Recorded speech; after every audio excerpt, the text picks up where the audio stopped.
Testing, testing, 1, 2, 3. What's up, guys? Can you hear me? I think the music might be a little bit too loud, so I'm just gonna lower it a little bit. There we go, there we go. We got Noah 3D, we got Solid Mango here on Twitch. Who else is here on Twitch? Let's see, on YouTube, we got Barisoki, Steven Cameron, Amiresa Azdagi, Nios, Rabi, hola, hola, ¿cómo están todos? Hello, hello, ciao. Hello. We hear you, but don't see you yet. No, but you're seeing the screen, right? You're seeing the countdown? Steven, just confirm that you guys are seeing the countdown. And that means that we're good. We have Alan here as well. What's up, my friend? Crumbs of Mystery. Oh, that's a nice name. Dixie Da Vinci. That's another cool name. You guys have some really nice names, man. Kidney is mine. There you go. Daniel Calderón, ¿cómo estás, mi estimado? Hola, hola. Okay. I think we're almost ready to start. Sorry, no, there were no technical issues. I was on a phone call while I was setting everything up. So I was talking with my dad, actually. His birthday today, so wishing him happy birthday, and we're about to start. There we are. And let's see, Zbrush.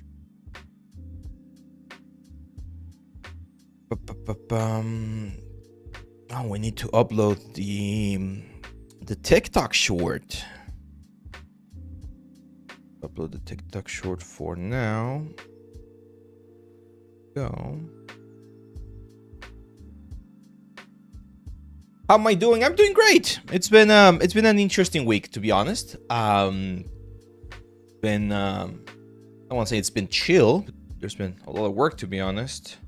But it's been cool. It's been a good week. An interesting week. It's been an interesting week. Anthony says, hola, profe. Thank you so much for your last video. It helps me to find some new updates for my PC. You're welcome, my friend. You're welcome. There were some really nice comments on that video, by the way. Some people were going a little bit further into the intricacies of things like the motherboard and some of the processors. But yeah, I wanted to make that as a little bit of a guide on what things to look for when you're building your PC or when you're buying a PC. Like what are the things that you need to consider, because this is unfortunately one of those careers, or one of those what's the word? One of those like skill sets, jobs, whatever you want to call it, where it is important to have a good setup. Like if you have a good setup, you are gonna be struggling less with the softwares and more with the artistic side, of course. Like that's not gonna go away, but you're gonna be having a little bit more of that. If you're working on an older computer, then yeah, it can be a little bit annoying. Let's see. I never know what was the CL on the RAM. Now I know less better, like you said. Yeah, less is better usually, but it's so minimal. Like let me check. 'Cause I don't remember exactly which like RAMs I have right now. I have 64 gigabytes of RAM, and I believe they are at like 6,000. Like 6,000. Like clock speed, and I think they're CL32 or something like that. And I saw that if you go from CL32 to CL30, so just two numbers there on the scale, you're gonna get like 1%, 2% like extra performance. It's negligible at that point. Like unless you're doing some really like intense stuff and you need every single little bit of like a juice from your computer, you're not gonna be needing that.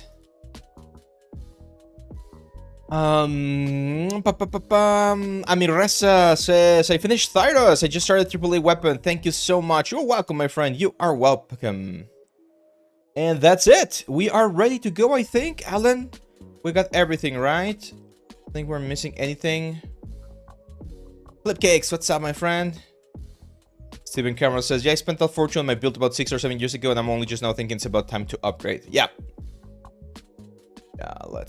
Yeah, that's it. That is it. So, hello. How is everyone doing? Welcome to another Friday here on the channel. One of our usual live streams, the weekly live stream. Today we're going to continue with a character that we've been working on. We worked on this like 1 month ago, I think, a couple of weeks ago, which was Ignacio, the singing frog. A very nice concept piece that we found online. And we're going to be polishing. Today, I think we're going to be doing a little bit more like a traditional poly modeling, because I need to do one of the weapons that the character has. Let me show you. Let me load it real quick. And in just a second, we're going to continue with that one. I want to finish the weapon that we were doing as well last week, the gold dagger. I was really happy with the result on that one, but I'm waiting for a little bit of... I'm waiting for something. I'm waiting for something special that I'm going to show you. And once that something special happens, we'll finish the weapon. But one of my my goals for this year is to finish these two projects. I want to finish the frog project, and I want to finish the weapon project. Destroyer, what's up, my friend? She bomb as well here. Okay, yeah, there we go. So this is it. This is Ignacio, the singing frog that we were working on again a couple of weeks ago, and yeah, today we're gonna continue with him. We are going to continue with this character right here. What the hell is that? Ooh. Okay, I'm trying to decide what are we gonna focus on today. The pants are definitely one thing. We need to find the concept piece. Let me get the concept real quick. What was the name of this artist? Hopefully I did not... Hopefully I did save it on my art station. A library... My... collections.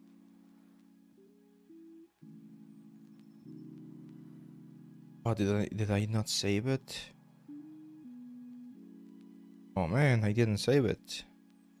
Anyone remember the name of the artist? Save the image. No, I am following the artist. 1 second. To profile.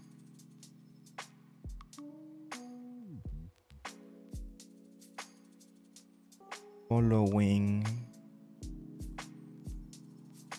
Where is it?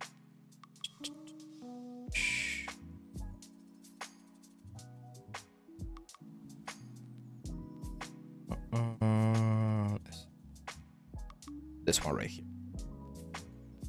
Yes, there we go. We found him. So I'm gonna download it so that we don't forget. The name of the artist that we're using as a reference right now is Vyacheslav Safronov, and he did this very cool bard several years ago, 8 years ago, and this is the one that we're using. So let's copy this to Purif. So yeah, today I think I want to do the guitar, or not the guitar. Any instrument or music expert right now? Is that like a bandolin or something like that? It's a different type of element, right? It's not exactly a guitar. What is it? Didn't see that little picture right there. Speak Spanish? Yes, I do speak Spanish. I'm from Mexico, so Spanish is my native language, and of course English has been the language that I've been using to teach. We need to do the rings. Rings are another important thing that we need to include. You want to learn how to play the violin? No, I don't think I would ever learn the violin. It's too difficult. I find it very difficult. I would definitely like to learn how to play the piano. It's a lute. Let's take a look at a lute. There you go. Yeah, it's definitely a lute. So let's go for lute, front and side view. The cool thing about this kind of elements is that there's usually a lot of information about them. Look at this. Beautiful. This is great, guys. Look at this. Oh my god. Like, whenever you're modeling something, this is the best you can ask for. Just having a front view, a back view. Oh my god, look at this. Front view, side view, back view. What else can we ask for, right? What else can we ask for? Oh, this is beautiful. Yeah, we're gonna do this. We're gonna be working on this today. It's a perfect, yeah, it's literally, as a Solid Mango is saying right there, it's a perfect front view right here. So let's save this image. Go here to save Leal, source images. There we go. Save the side view. There we go. And the back view, we're not really going to be using that much, but it's a good one to have. So I'm going to save it as well. Are you going to do it all in Zbrush? No. I think I'm going to polymodel this. It's a lot easier to polymodel it. But then once I polymodel it, I definitely do want to bring it into Zbrush and add a little bit of like damage and details. Because this is a very like new... how do you pronounce this? Loot, right? Yeah, this is a very sort of like traditional or clean loot. And I want to make it a little bit more interesting. Look at this. We even have this freaking thing. Oh, you guys are going to enjoy this. I'm going to show you how we can model this freaking thing here. There you go. So yeah, let's go to Maya. Well, now I'm feeling pumped. Whenever I get a good reference, oof, I'm feeling pumped because having a clean reference is one of the most important things when doing modeling. It makes our lives so much easier. I had this comment yesterday. Someone was like talking about the dagger design that we did a couple of weeks ago, and they said, "Oh, but why are you adding and rendering all of the concept? Aren't you gonna leave something for the artists?" For interpretation, right? So that they can figure it out when they're modeling. It's like, no, usually with a concept piece or with a design piece, you want to be as clean and as clear as possible so that when you do it, it's just like a pretty straightforward process. The less guessing and the less miscommunication that you can have in the process, the better and the easier the result will be. Do you use AI for blocking and shipping concept designs? No, Kisilev. I tried it. I had this project a couple of months ago, and I was like, flooded with work. I was like, okay, let me try AI real quick, because it was this very simple cartoon character. And it's like, let me try AI. I'm gonna do just a very quick, just base mesh, and then I'll sculpt from there. Horrible. Because here's the thing: a lot of the 3D models or the AI models that we have on the internet right now, they will use a texture with normal maps and everything, but they will add a lot of fake details. So if you want like the actual sculpt, it's not there. It's like a very low poly or very like triangulated mesh. It looks horrible. We're gonna go here to Maya. First file, we need to of course set the project. So let's go here, Leal 3D, and set that project. And we're gonna go to our image planes. We're gonna bring in our front view right here and hit open. Gonna go to the side, click here for the image plane, side, and hit open. Perfect. Oh my god, look at that. Almost perfect. Almost perfect. So I'm gonna grab the side view here. I'm gonna push it back a little bit so that we get that border. And I'm just gonna scale the image so that we match to both sides, like the top part of the element and the bottom part of the element as close as possible. There we go. Now we grab both of them at the same time and we can scale them. And that way I'm completely sure that no matter the scale that we're working with, they're like the right scale. This one right here, I'm gonna push to the back, and this one right here, I'm gonna push to the back right. Actually, guys, I'm gonna do this. I'm gonna let me do this already, because I know this is something that a lot of people ask for. Give me just 1 second. Go. So as you guys know, on the official links of our Discord channel, here we have this resources folder, and on the resources folder we have exercises and the materials and stuff. So for instance, we have the chest, the clay render, the hand painted shark. So a lot of the things that we normally do on the channel here, some of the old videos and some of the new videos, they're there, so you can follow along. And this is a great exercise. Someone was asking about this a little bit earlier. It's like, hey, what kind of stuff should I do? Well, if you're learning how to model, if you're learning about the 3D world and just like basic constructions, this thing that I'm showing right now, it's a freaking great exercise. It's not that difficult. It's not that difficult, and it's gonna teach you a lot of stuff. So if you guys eventually want to follow along, or if you want to do it right now, go for it. It's gonna be here on the exercise again. Okay, so close that real quick. There we go. Let's see. Dixie Da Vinci says, if I may know, how much RAM does your PC have? I have 64 gigabytes of RAM right now. I do want to go for 128 eventually, hopefully relatively soon, but I don't need them, to be honest. Like it's not something that I like need for the process. So this is very easy or relatively simple. One of the things that I'm noticing here is that we have multiple sides on the loot, right? So we have this sort of like faceted elements, and we have 1, 2, 3, 4, 5, which means that I can start with a sphere, right? Push the sphere or make the sphere bigger and just cut half of it like this, and then just stretch this out. Because as you can see on this sphere, we also have 1, 2, 3, 4, 5. So that's pretty much what I need. I don't need this guys right here. Here, let's get rid of them. And now it's just a matter of like organizing this thing a little bit better. So this is a very common situation that we're gonna get in the 3D world where we already have a shape that's really freaking clean, right? Like it's getting like really close to what we need, but it's not perfectly matching everywhere. So we need to adjust it. And a very simple way to do that is by using something called soft selection. Now here, I do recommend only doing half of the elements. So I'm gonna delete half of the loot right here. That way we are working with less faces and it's easier to, for instance, keep the curvature that we already have. Because that's one of the main things with this like silhouette that we're using right here. So what I'm gonna do is I'm just gonna start grabbing this point right here, press a V, which is soft selection, and then you can press B and middle mouse button to change the range of the soft selection. And what I can start doing is I can start pushing these points back until they match the lines. Okay, you can go back here to vertex and just make sure I'm gonna go for the first line first. So it's this whole line right here. And because we're on the side view, it should be relatively simple to match all of these points, all of these elements. I'm just gonna push them back. This is very important. Right now, I just want to push them back. I don't want to modify them in any other like angle or any other what's the word? Any other axis, right? Just in this case, it's just the C axis. I'm actually gonna delete these faces for now. There we go. And yeah, it's just a matter of like pushing these points and positioning them where we see them here.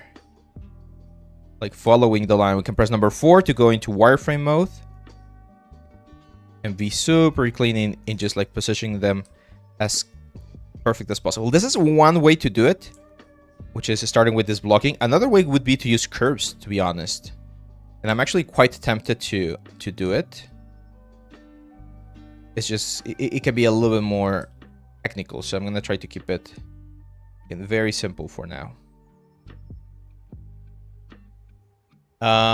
Let's see. Is it too nice to... yeah, I would guess like 128 gigabytes of RAM is going to be really, really nice, to be honest. I've never had that. Like most of the times I've worked with 64 gigabytes. Don't get me wrong, 64 gigabytes is more than enough. 128 it's overkill. I've seen people who go all the way to like 256. Like I think the motherboard that I have, it allows me to go all the way to 256, but I would need to use all the 4 channels. And we talked about that on the last video.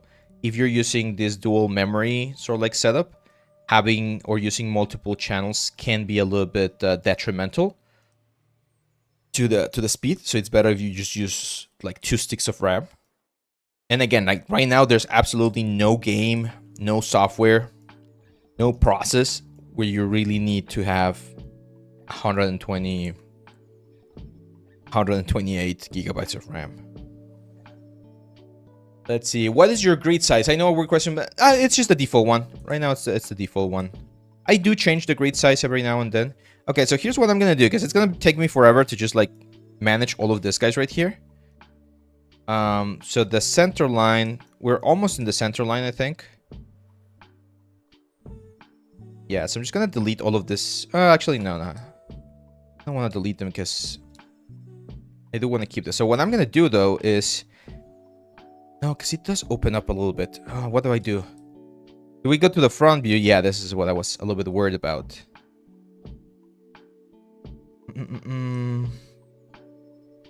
Yeah, I'm gonna have to delete this, guys, right here. So that we can start pushing this. Here, what I'm gonna do is I'm gonna press D, move the pivot point to the center, and then scale this point so that they get to the center. Same for this one, press D, move the pivot point to the center, and then scale out. Then for this one, D, move the pivot point to the center, and then scale out. That way we keep the same proportions. We're not like second guessing anything, and things are just flowing in a nice way.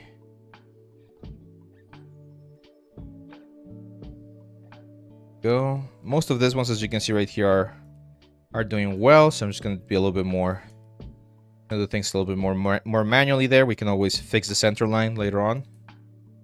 There we go. To fix the center line, super simple. Just grab all of this, scale them, and then snap them to the grid. This should give us a nice effect. Now, this is the kind of like pinches that we want to sort of like fix or be careful about. We want things to be as clean as possible. Now here, we're gonna grab this guys right here. Gonna go right view, Control E. I'm gonna extrude them all the way to the bottom. And I'm gonna start pushing some of these vertices in. There we go. So even though I don't see the line, I need to sort of like find the curvature here. There's another thing that I can do. Actually, I think that's going to be a better solution here. Here's what I'm going to do, guys. This top part works nicely. It's already working quite nice. I'm going to create a new sphere. Make this sphere a little bit bigger. And I'm going to use the bottom part of the sphere to create this top section right here. Does that make sense? Can you guys see what I'm about to do? Can you guys guess? So what I'm going to do here is, again, I'm going to delete half of this sphere right here, half of this sphere right here. And as you can see, it's going to be a lot easier to match the curvature on the bottom with a second sphere. Right? Let's delete these ones that are already looking a little bit weird. And now that we have these two guys, we're just going to combine. And we're, of course, going to bridge. So we're going to move these guys right here, from here to here, here to here. And we are going to bridge. Gonna get a couple of divisions around there. There we go. And now, since the curvature is a lot closer, it should be a lot easier to just grab some of these points and adjust them to the surface that we need. Here. Go. Same for this one's right here. For instance, all of these points, going to scale them a little bit so they fall a little closer. And here I'm going to use a little bit of soft selection to really get that like intense change in silhouette. There we go. Now I feel like this line right here. Oh, let's go to the front view and let's just make sure that this is as clean as possible.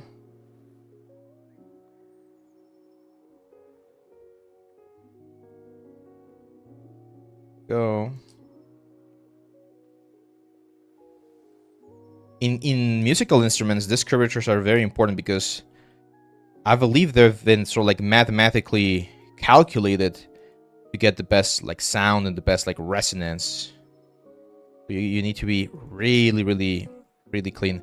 I remember this when I was or the first classes when I'm teaching. Normally when I'm teaching Maya or something like that, some of the first classes we will do an instrument. Instruments are really good to teach this kind of like basic information. Now here, very important, I'm going to the front view, as you can see, and I'm aligning all of these elements so they're perfectly straight, and that's gonna give me a more like a cleaner organization of the points.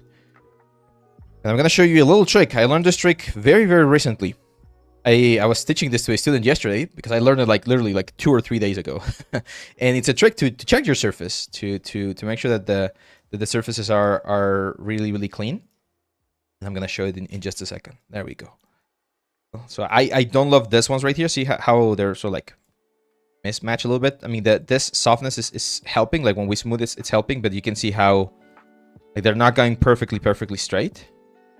And I'm not sure where here. It's here. And I just try to push the points a little bit closer together so that we don't get that much of a silhouette change. Do you ever use the edit edge flow function? Edit edge flow? I don't think so. But this might be a good opportunity for it, to be honest. If it does what I think it does, then yeah, that might be a good option right now. So I'm gonna grab all of the front points right here. All of the front points. R, side view, Scale them. Push them a little bit to a front view. Same stuff. I'm gonna grab all of the center points here. Scale them. There we go. Let's of course set this mesh display to soften edge. Again, I can see a couple of points here and there that are not perfectly aligned. No! Why? Why, Maya? Why? Oh, man. Maya, you're making me... You're gonna make me switch to Blender. One of these days. One of these days I'm gonna get really, really tired. And I'm just gonna say, screw it. Yes, Brainstormer, this is for this character right here. Ignacio, the singing frog. And we're gonna be finishing this one later. There's like still a couple of things that we need to do, but yeah, that's for that character. For Maya here. I mean, it says that it did save a copy, so it's fine. No, I did not say it. No, we've been working on this for like 15 minutes. Usually I save every 15-20 minutes. We've just started. It just crashed. Let's see. I would have stopped working and started tomorrow. No. This is the true test of an artist, to work through frustration. Don't let crashes, don't let this kind of stuff happen. Is there a live stream where you make the character? Yeah, there's multiple live streams, man. We did it for like 2 or 3 sessions. See, I get this error where Maya doesn't start, and I've read that it has to do with some plugins, but I'm not using any weird plugins or anything. ASCII is fine. Usually I save in ASCII. Topi says, hey, if I had a financial success with something. Let's see. Was this able to be saved? No, I didn't save it. Oh my god, really? File. Recent files. But I did see that there was a... file that I tried to save. Let me see if... Maya recovered... File location.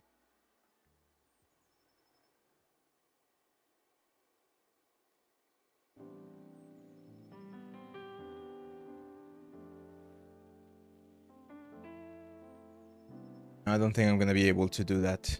Okay, well, whatever. We'll just start over. I'm gonna show you a different technique, guys. I think you're gonna. Oh, I mean, it's gonna be a little bit more difficult because we don't have a cross section. Now, let's just do it again. That's fine. That is fine. No big deals. So, set the project again. Here, set images, run view. There we go. Then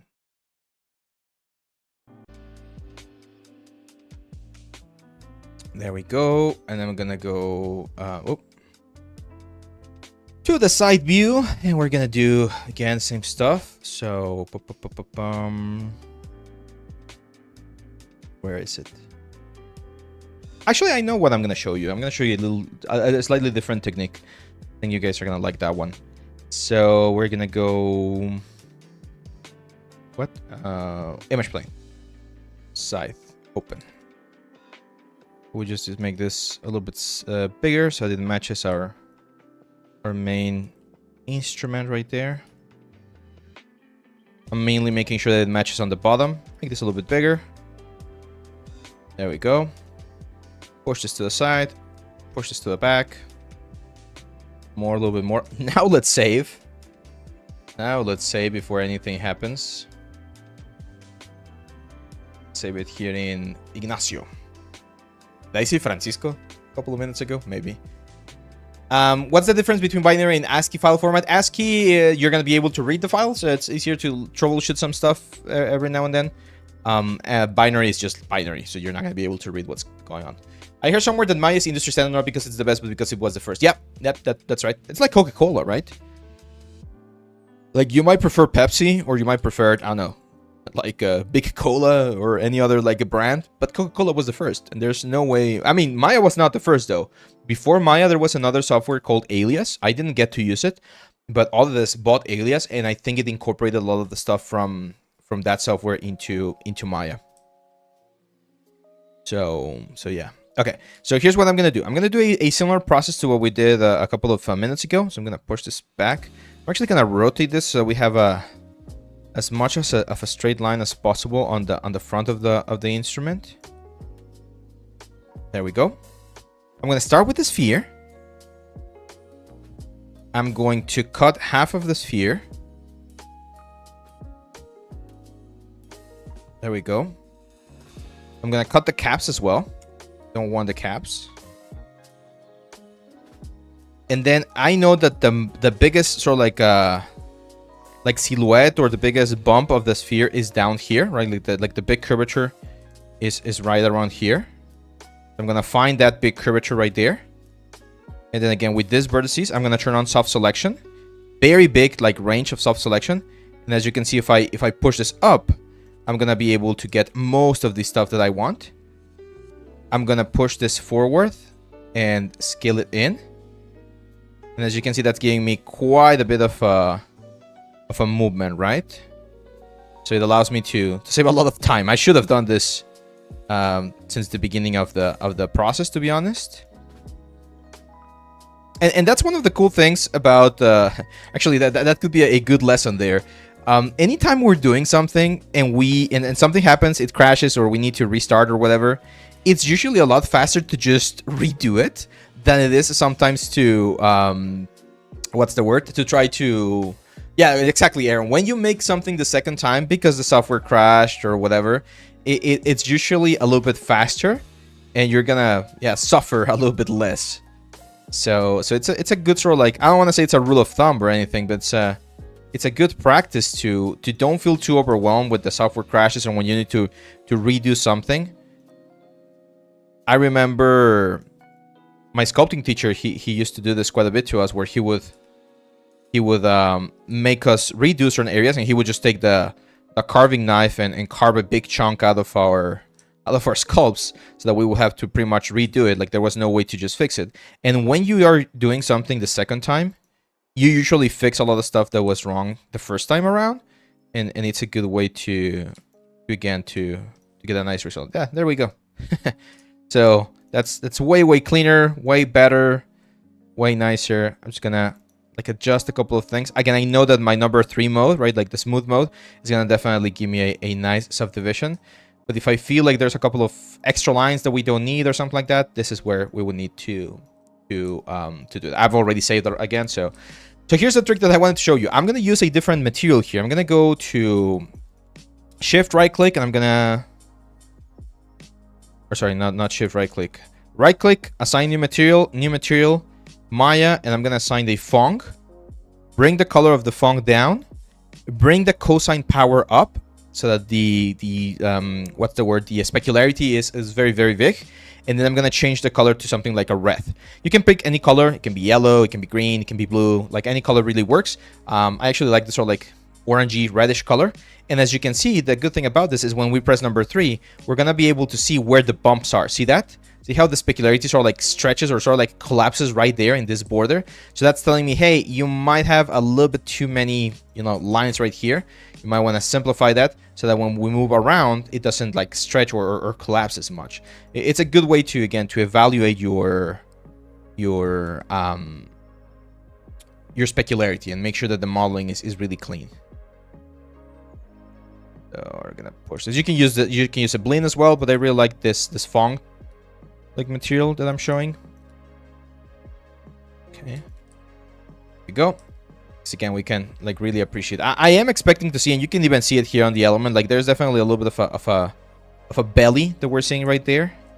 Gotta be careful here though. See that? We really need to make sure that this is going in a nice sort of like round, clean direction, so that things like flow a lot nicer.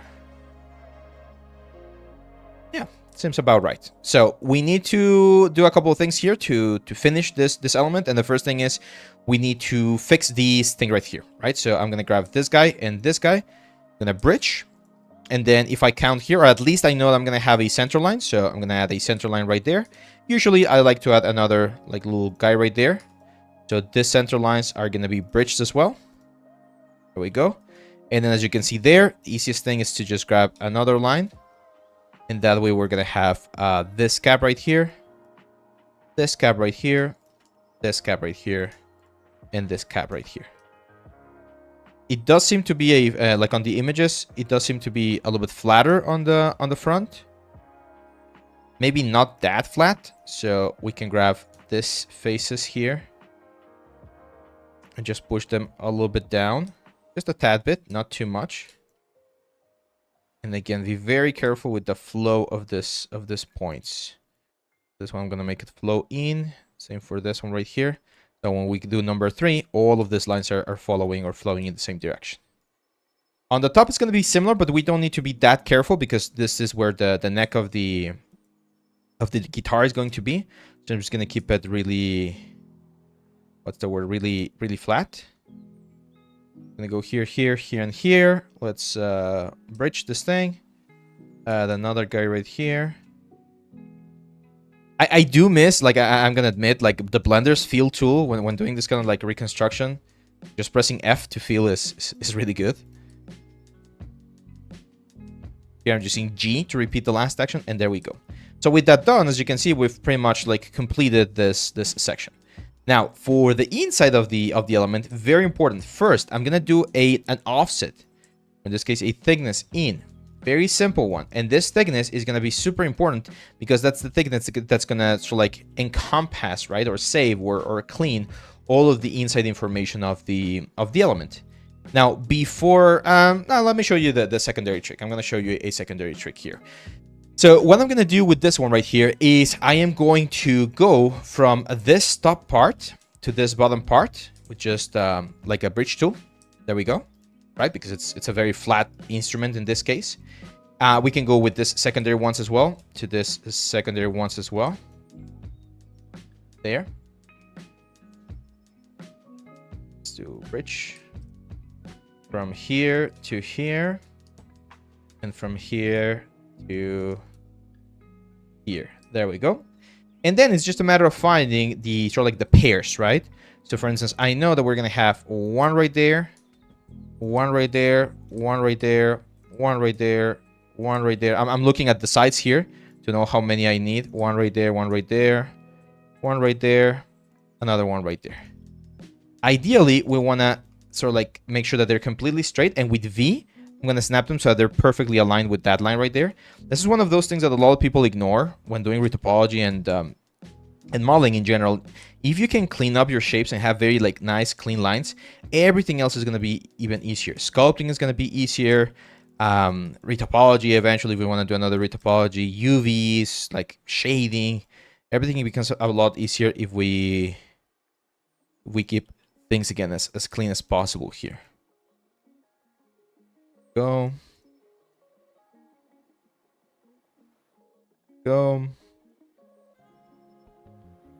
And there we go. Now, of course, I'm actually doing double the work right now, and I don't love that. As the famous quote says, you gotta work smart, not hard. So I'm just gonna grab 1, 2, 3, 4, 5, 6, 7, 8. And over here, 1, 2, 3, 4, 5, 6, 7, 8. We bridge, and there we go. Now we have this very nice sort of like flow with this whole thing. Now, this is the tricky question, right? Because we still have a lot of like information right here. We have a lot of like lines that we need to clean, and I don't want to add too much like elements or too many elements. So I am gonna sort of like straighten this one right here. I'm gonna bridge this one right here. Let's move these lines so they're there. And I do think having one extra line here is not a bad idea. So I'm going to add one right here. This one is going to be a little bit more curved, as you can see right there, to sort of like follow the flow of these things. I'm going to merge right there. On the top here, though, I don't want this thing to go like anywhere else. So I'm going to do a little bit of topology reconstruction right here. It's very simple. The only thing I need to do, let me turn this off so that it's a lot easier to appreciate,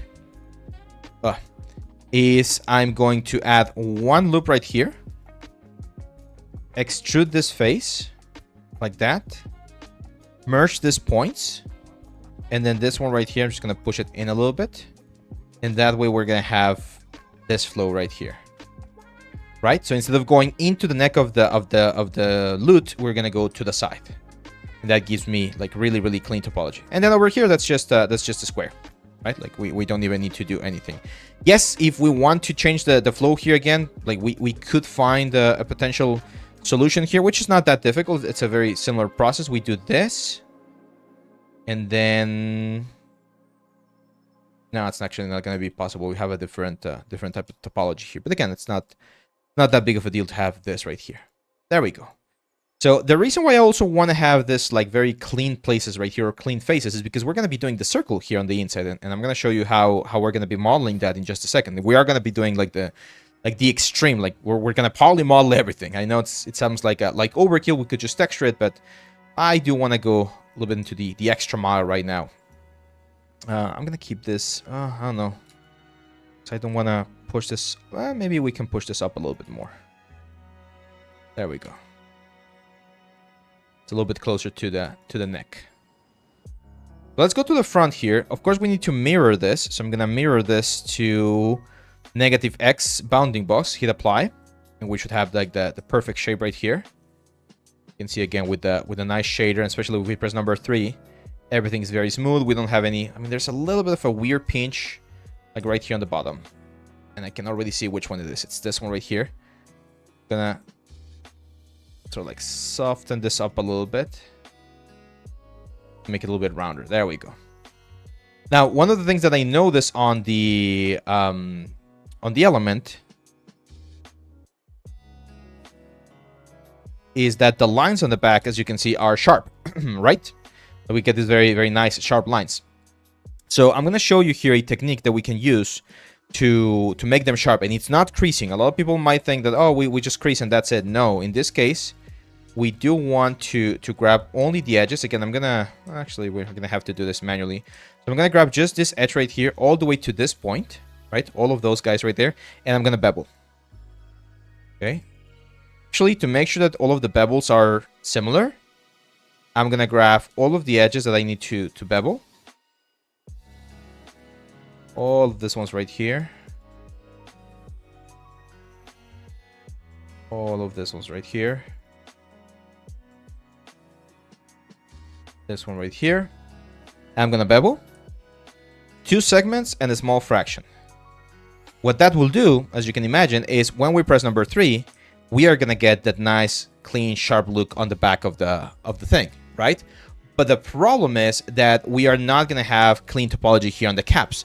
The good news is, though, that thankfully these caps right here are not caps that are, I don't want to say that they're not super important, but we can, since it's a flat area, we can clean this up a little bit better. So let me show you another thing I'm going to do here already. I'm going to go back a little bit to the selection, and I'm going to select this whole area right here, the area where these things are going to be sort of like attached to. And since we're already doing this,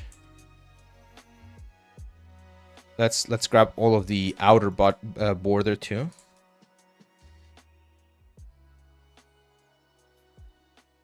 Here, all of the edge loop pretty much. Here, grab this guys right here.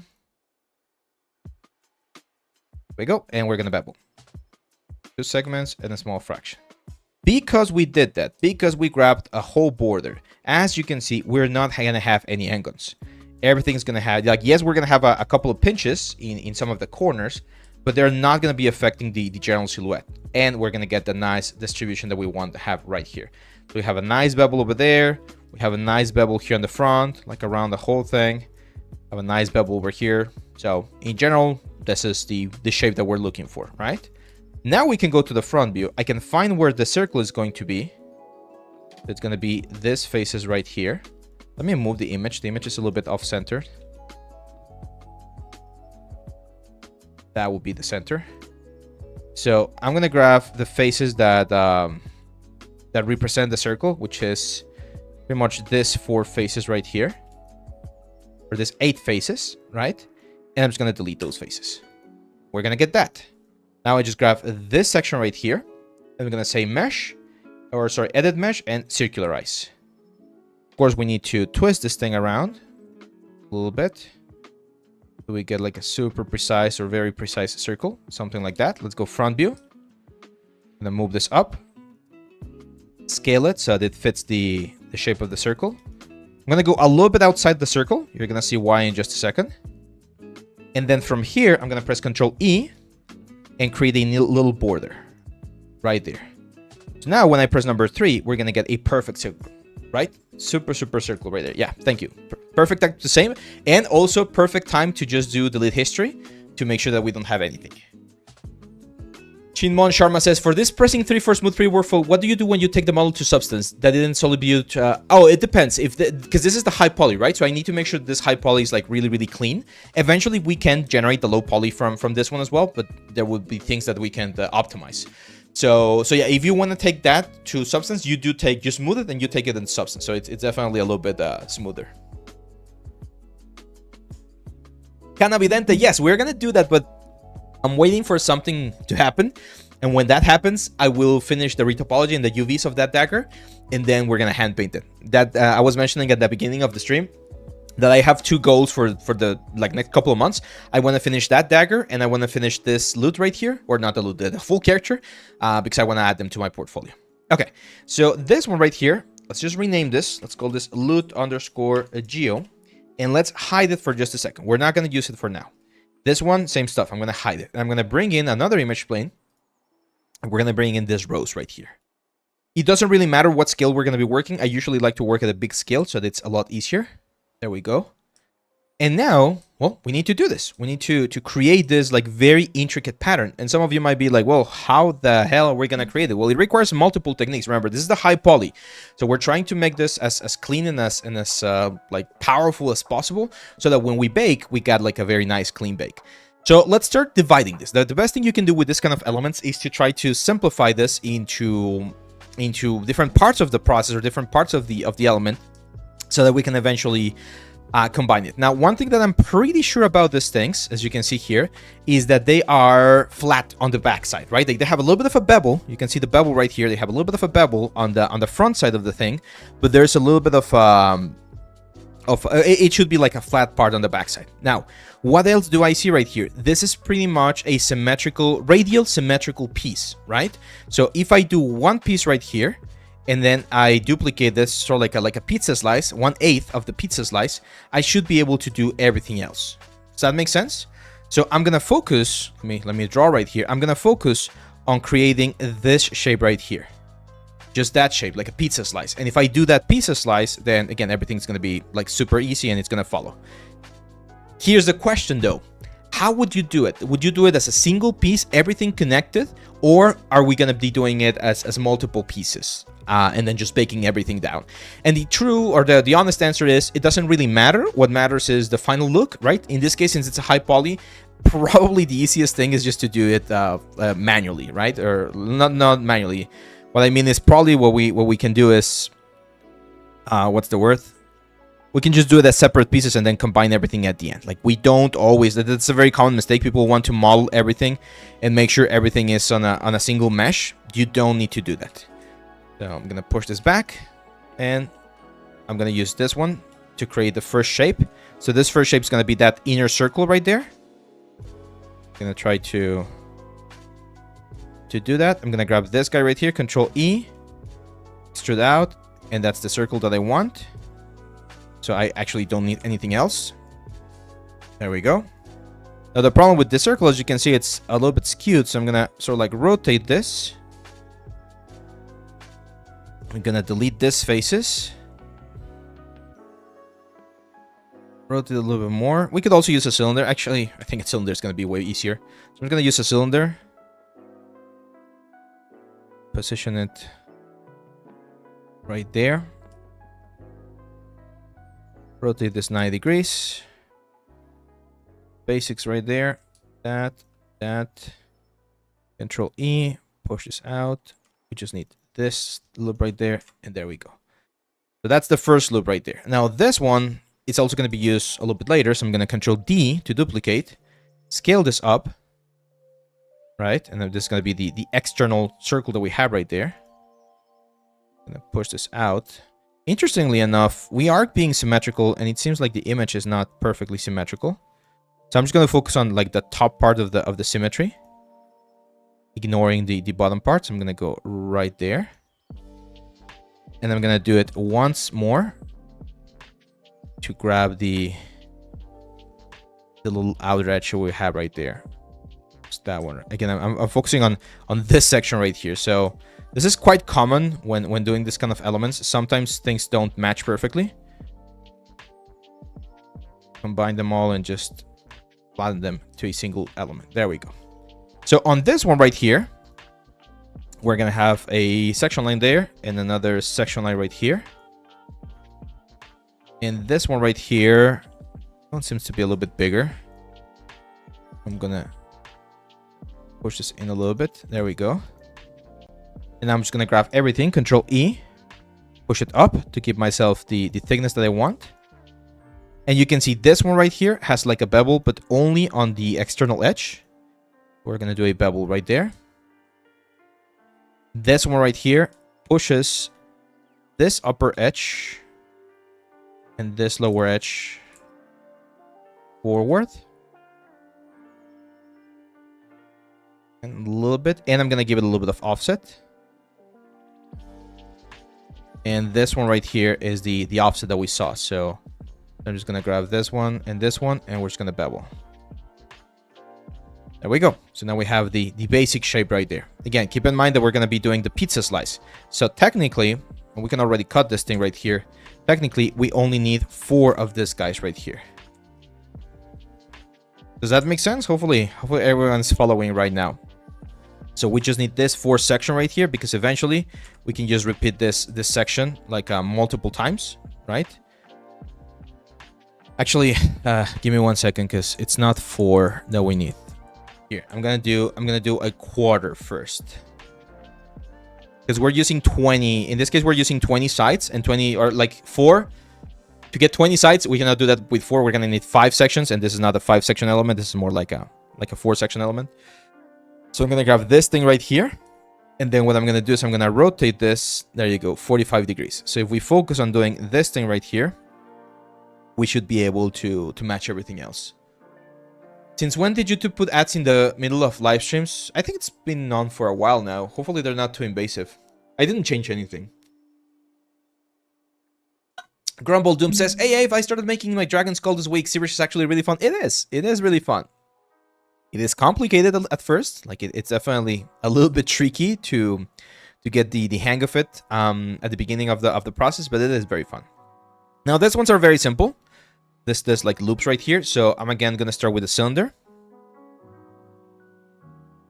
Go here. Rotate this 90 degrees. Capture the inside shape right there. Oh. Delete those faces. Extrude this faces. Go. Oh. Face. I'm gonna delete this ones right here. But we do need to be a little bit careful here, because one of the things that we want is we want to have this like nice combination, right, with the next one. So what I'm gonna do here is as follows. I'm gonna delete all of the faces that I don't need,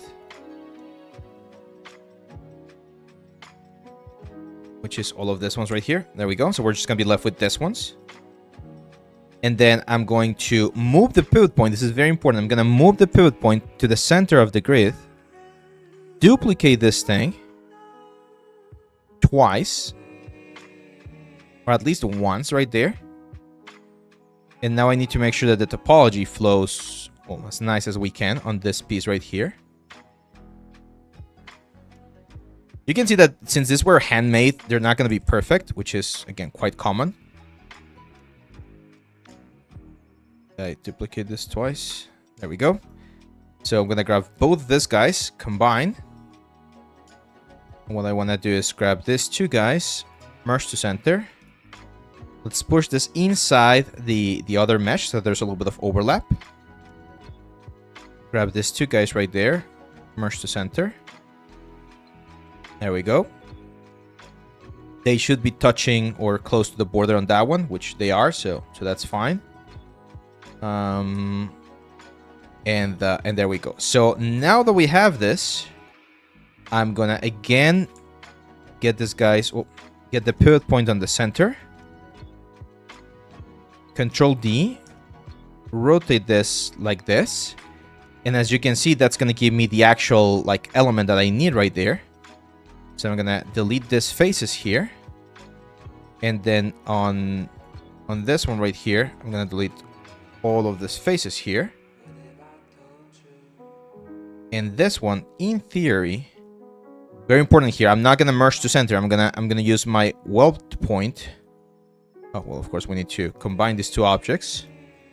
And we need to weld the points from this one to this one. And from this one, well, those ones can be merged to center. There we go. So now what we've done is we've created this shape. And in theory, we should be able to delete this part right here. And this part right here. Right?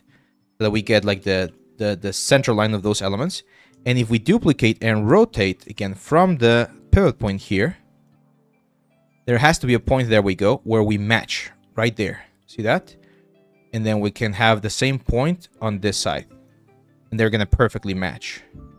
So the rotation here changes. It's 30 degrees instead of 45. But in theory now, we can like just keep going with this thing. Right? And complete the full loop here. I know right now it's not gonna match perfectly, but you can see how as we continue going through the motions, it should match perfectly. So here what I want to do is I'm just gonna duplicate one more time. Go right here, and I know that I can delete these faces. That should match. And I can delete these faces, and that should match. We can grab all of these guys right here, combine. Just do a edit mesh and merge to make sure that all of the vertices are connected. There we go. Now let's do, this is the real test, right? So, oh, actually forgot to combine this piece right here.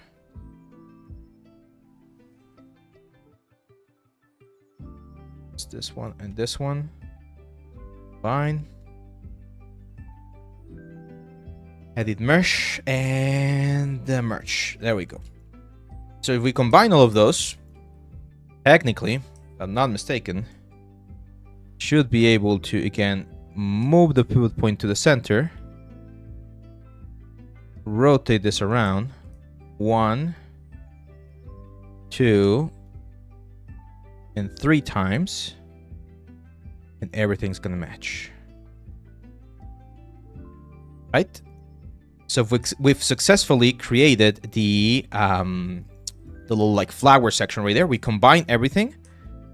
Again, we go into vertex mode, edit, mesh, and merge. And now to give it the bevel look that we have is grab this whole thing, Control E. We're gonna extrude up. And we're gonna offset a little bit. Right? And that's gonna give us the clean offset that we are expecting to have with these shapes. Oh my god, what happened there? A little bit of an issue here.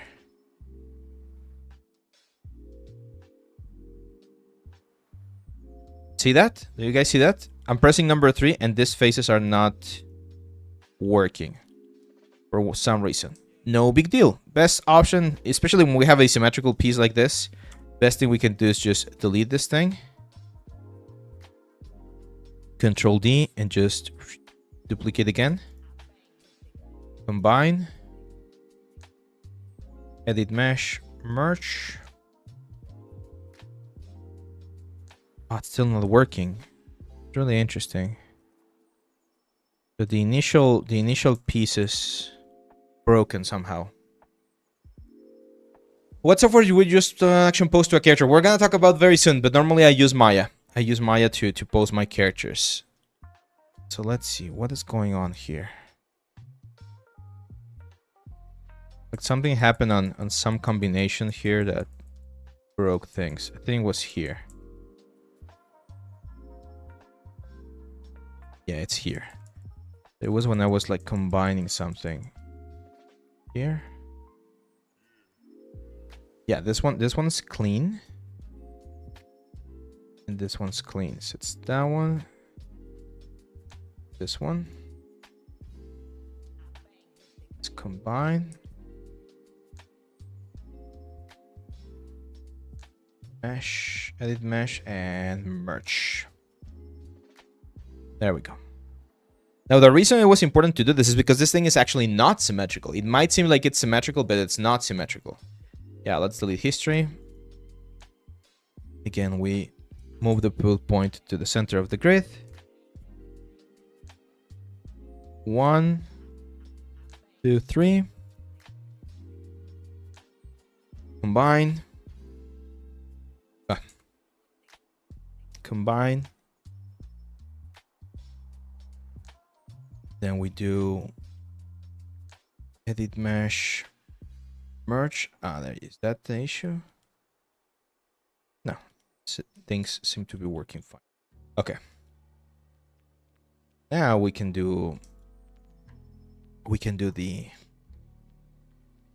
Control E, offset, a little bit of thickness. There we go. That's it.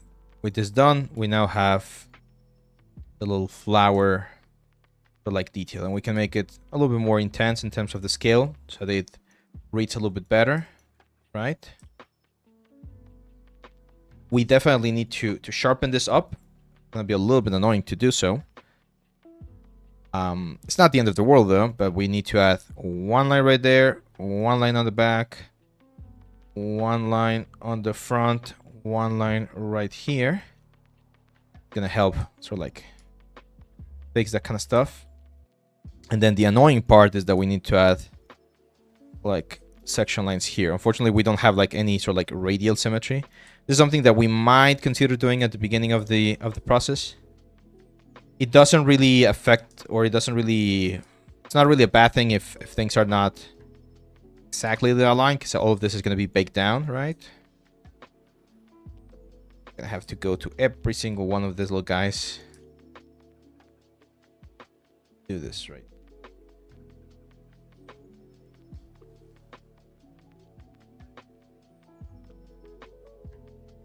Toward the edge, so when we press number 3 and we smooth, we don't lose all of that beautiful detail that we have here, or that sharp effect that we're trying to achieve. Now, can you guys see why 3D is not difficult, but it is definitely time consuming. Like, it takes time to get this like interesting, nice results. These guys, for instance, I'm going to make it a little bit bigger, just so that when we smooth, they're overlapping with the other elements. I might start adding some of the lines right here already, especially to the bevels, right?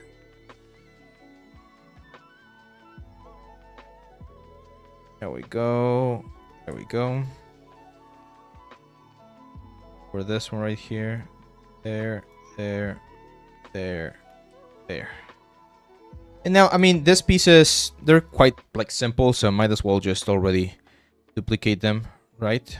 Oh, this is what I was gonna be. This is what I'm afraid of. Like, why is this not like 50 degrees? It shouldn't be 50 degrees because we did.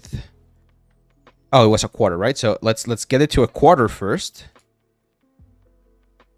Let's make sure that they're not aligned to a quarter. That's a problem. This one is aligned to a quarter. These guys are not aligned to a quarter.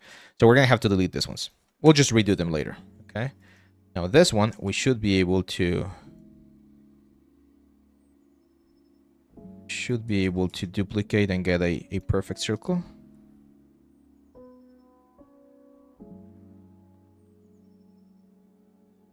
Go. God, what do I do here? Like a magician. They never end. The hell was that? Yeah, I'll just grab all of these guys, combine, and we go into edit mesh and merge. There we go. Could it be done with a sweep and a curve profile? Oh, I don't know. I mean, yes, but it's definitely gonna be a little bit more tricky, to be honest, because these are like more complex shapes. They're definitely a little bit more complex than what we have here. But it is possible. It is possible to do that. How do you handle the UVs for an object that are duplicated many times? Do you unwrap the UVs? Yes, ideally you would do the UVs first, and then you would what's the word? You would go for this. No. This is 3D Maniac. This is the loot that the character has. This is the loot. So here's what I'm gonna do now for all of this like intricate details. I'm gonna use curves. I think curves are gonna be the easiest thing to do. So I'm gonna go here to this curve. Start here, here, here, here, here, here, here, here. Hit enter. I'm gonna use the control vertex to clean the curve a little bit here. Straighten this out. Thanks for the follow, Blackie. What's it? What do you miss the most of your years at Gnomon? Oh, my school years. I mean, the fact that I could just focus on 3D completely was pretty cool. Classes, I always enjoy learning new stuff. Any anecdotes? Let me think. Well, we used, because we were poor, right? Well, we're not poor, but the fact is we were students, so we didn't have any money except for studies. So one thing that we used to do quite a bit is go to Dennis. There was a Dennis. Dennis is a restaurant, for those of you that don't know about that one. It's a very famous like diner in the US. It's not the most glamorous one, but it was very tasty. And back then you had like the $1, $3 menu, and it was really nice to go there and have a bite at the end of the day. And we would play D&D. Like there were some nights that we would just like hang out there at Denny's and play D&D. It's really weird, but we didn't really have any other place to go. That was our D&D place. We'd have dinner, and then we'd just like literally pull out our character sheets and play D&D right there in the middle of the Denny's. No one cared. No one really cared. And what if you forget to do that before duplicating? You could get the UVs for one of the objects and then use transfer attributes to send it to the other elements or to the other objects. Do another one right here. So it's this one right here. I'm gonna stop right there because the leaf is gonna be a different like element or a different like shape.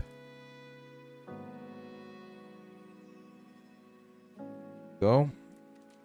And let's snap those together. It's an interesting loop, so let's do this one first. Go. And trying to be as clean as possible, and I'm trying to find the symmetry plane, right? So the symmetry plane runs straight across that leaf right there. So if I can do that, I know I can duplicate everything else. And that one as well, I know if I can do just this half of the curvature, I'm gonna be able to clean it up as well. Let's do here, here, here, here. We're missing this loop right here. Here, here, here, here, here, here, and here. Whenever you're dealing with curves, one thing that's very important is try to clean this up as much as you can. There we go. So that's it. I think we pretty much have all of the curves on this area. So I'm gonna grab all of those curves right there. You can see they're right on that position, and I'm gonna use the sweep mesh. So I'm gonna go polygons, and we're gonna do sweep mesh. We're gonna remove or change the size to 4. Actually, we can do 3.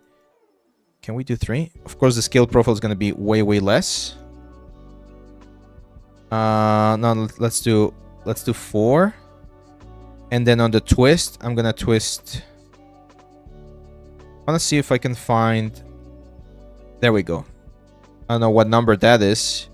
6. But the good thing about 6 is that the back face, as you can see, is perfectly flat. So now that I have that, I'm gonna increase the precision so the curves follow a lot closer. And I'm gonna increase the profile a little bit. I'm gonna turn on optimize so that we can remove any elements that we don't have. And you can see how easy it is to create all of those elements, right? So now the only thing I need to do is grab all of this guys right here. The sweep mesh elements. I'm going to combine them. So mesh combine.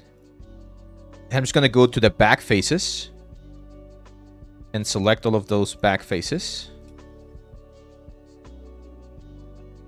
All of this ones right here. Shift select everything else and delete, so that we're only left with a profile. And the great thing about this profile that we just created here is the fact that this profile is perfectly symmetrical on all of them, right? Like the size of the profile is exactly the size that we need. But the one thing that I'm immediately noticing is that they're a little bit too thin. So I'm going to go back for the combine. There we go. I'm going to grab the sweeps. Let's save real quick before this crashes. And I'm going to change the scale profile a little bit more. Just focusing on the back side there. There we go. That's the proper size for the elements. And this right here is what I want. Like the back face is what we need in this particular case.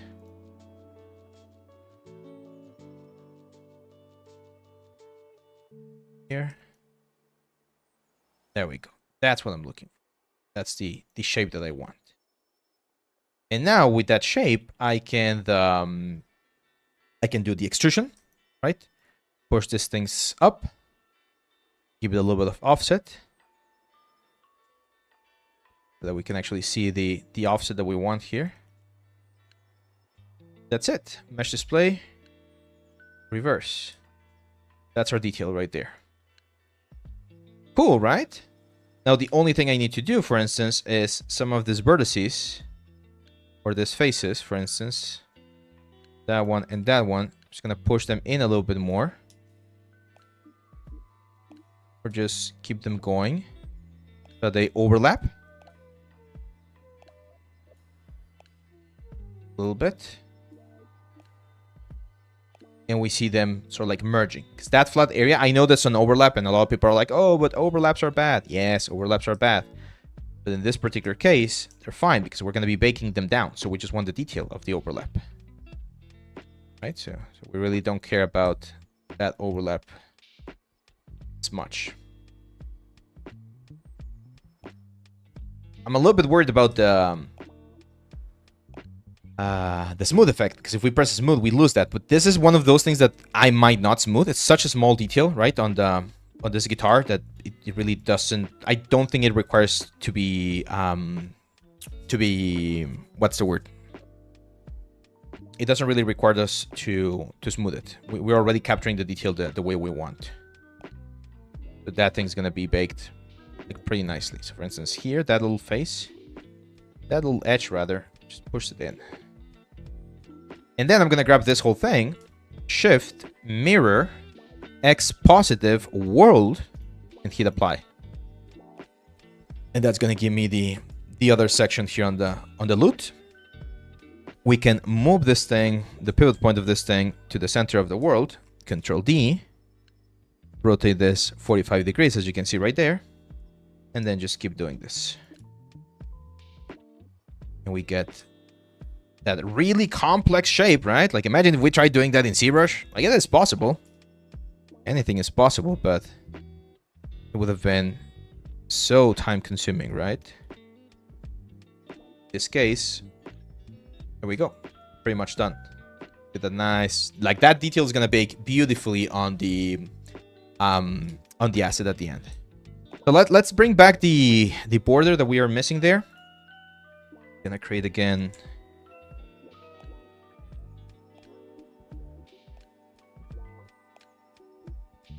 Gonna create again the little border here.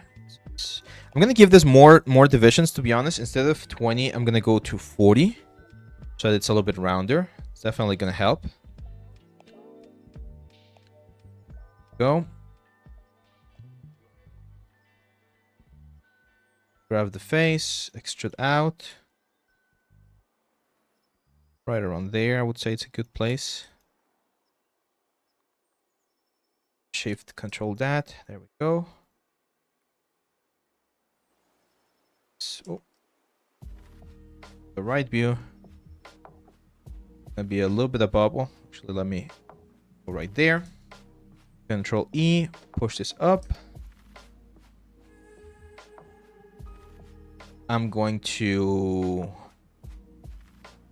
keep this like very uniformly, so I'm gonna do this like 20% right there. Another thing we can do here, if you want to have like perfect lines, is add one line right here at first, and then use the Mesh Tools Offset Edge Loop tool. The two lines that we add are perfectly uniform, and then you can delete this one right here. So we just use the initial edge as a placeholder, pretty much. Grab this thing, Control E, a little bit of thickness, a little bit of offset. Grab this guy, this. Well, first grab this guy and this guy. Gonna bevel them. That, and there we go. So now it's just a matter of adding some support edges around the whole thing, or bevels. Any of those work. That's gonna give us the border right there. The thing we can, we definitely need to add a support edge on the back. Here, and here. Go. That's looking quite nice. Let's do the little leaves. How would you do the little leaves? Let's see. There are many approaches to this, like Zbrush with height map, but this one is cleaner. Yeah, because this is actual geometry, right? Like the height map, or if we use a displacement map or an alpha, it's going to look good, but it's always going to look a little bit pixelated, or you're going to be missing something. Here we're literally like doing every single detail for the loot. So this one's right here. This little leaves. I'm trying to find the easiest way to do it. Trying to see. The detail's on a flat surface, so it's a bit easy to model. But what if the detail was on a curved surface? What would be the best way to do it? No, I would still do it here. I'll show you. Just remember or remind me as enable in like 20 minutes when we finish this. I'll show you how we can transform this into a curved detail. No, not Quadro. Oh, yeah, Quadro for the leaves. Yeah, I think Quadro is probably going to be the best one. So I'm going to start with a plane. Bring the plane over here. Or actually, no, I'm going to show you another technique here. I'm going to go Mesh Tools, and I'm going to use the Create Polygon tool. This one is a very dangerous tool if you don't know how to use it. But if you do know how to use it, it's a very powerful tool. It's kind of like, again, like a double-edged sword. Because what this does is, as you can see, it creates a polygon, but it's an angon right now. It's a complete angon. But then what I can do, it's be like, okay, we're going to have a center line right here, very obviously. I'm going to just follow that line right there. Stop right around there. And then from here, I'm going to finish right there. I'm probably going to be merging these vertices in. And as you can see, one of the things that I'm doing is I'm not caring, or I'm not paying attention to, what's the word? To the topology. Like, I don't care about topology. Now I do care. So at this point, we can start like finding where the main points are going to be for this little leaf. And the only thing I'm worried about at this point is to make sure that everything is quads or triangles. Right? That. There. There. There. And there. There we go. So now that we have this, I'm going to give this a thickness. Up. Keep thickness to the leaf. And you can see that what ends up happening is they're grabbing this center piece right here. And again, sort of like beveling it in. This, right? This vertex, let's merge together. Let's merge those together as well. Go. Yeah, something like that. And that's it. Right? Just do that. If we want, we can, for instance, add a whole bevel to the outside of this thing. And then when we start adding our support edges, we're gonna get the result that we want. Right? The little leaf right there. So this is that thing that I just did there. It's kind of like saying, it's kind of like free modeling.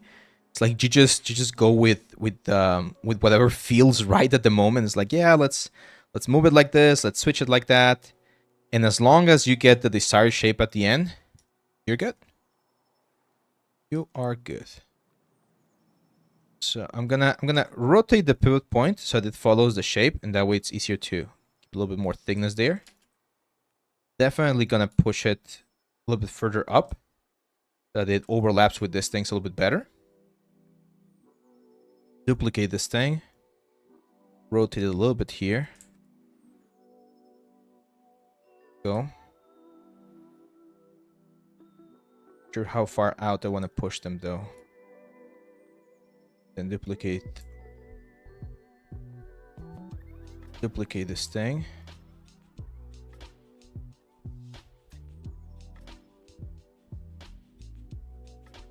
Yep, I like this. Right?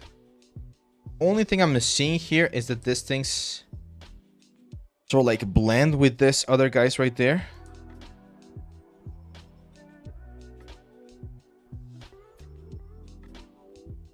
Not sure how much I want to blend them, to be honest. Because I really like this detail here.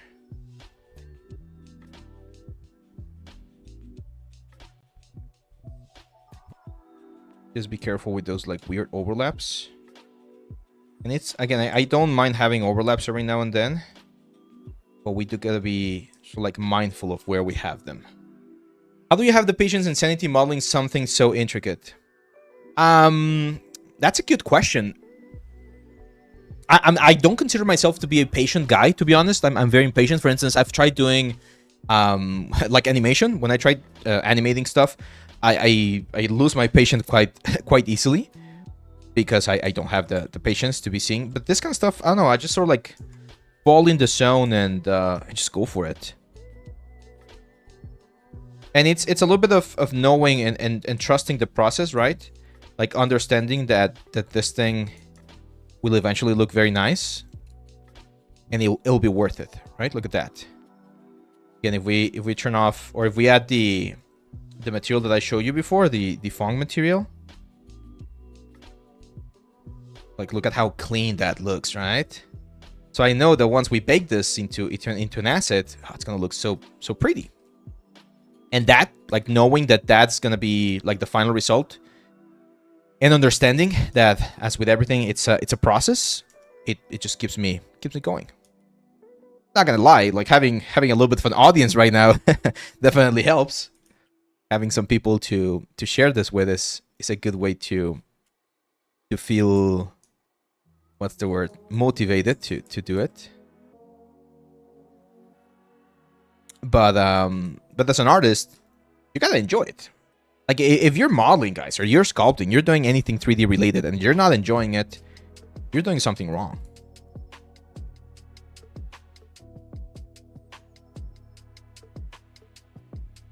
Like this might not be it for you, and that's fine. Everyone can have different purposes in life, right?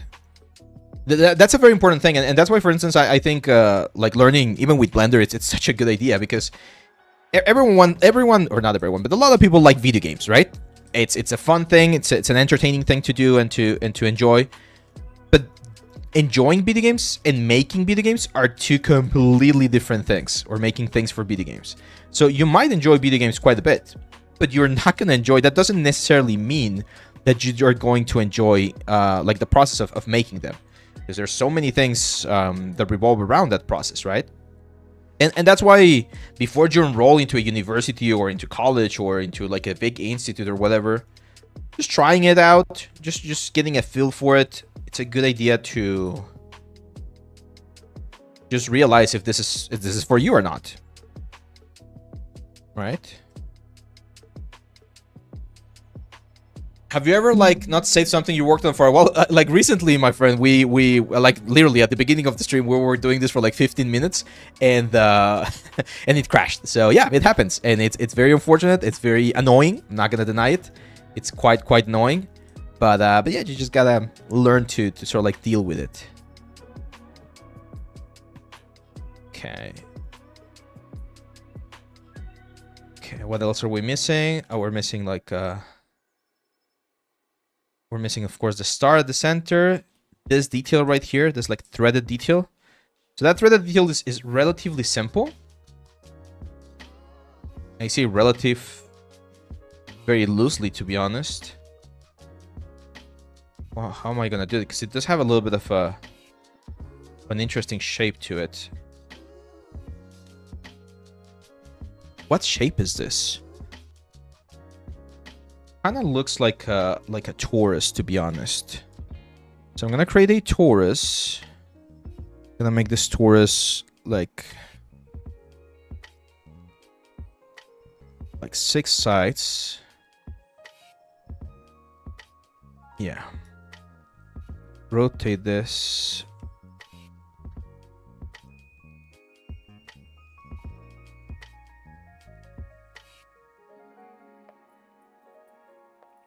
Kind of looks like this. I flatten it, of course. Yeah, that seems to be the shape. We're gonna delete all of the faces that we don't need. Let's start by deleting half of it first. There we go. Just to make it a little bit more usable. Let's...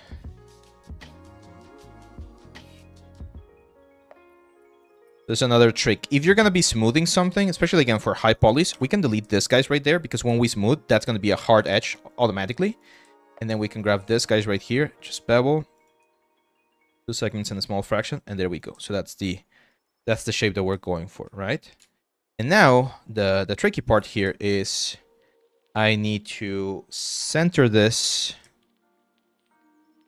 on this thing right here.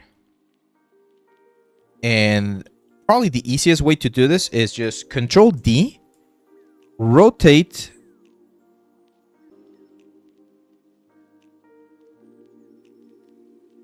a little bit until we find the proper like position, and then just Shift D, and then rotate and Shift D, Shift D, Shift D, Shift D, and a Shift D will repeat the last transform.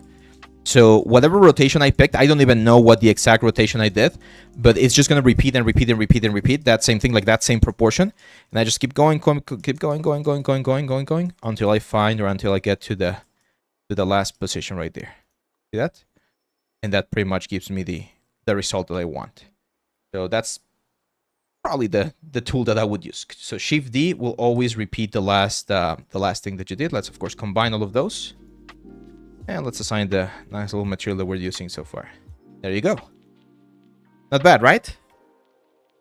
Yeah, we could have also used enable a... yeah, it's like a manual array, exactly. But it looks like the way we want, pretty much. Okay, what else are we missing here? That's cold? It's cold, or is it cool? Yeah, let's save.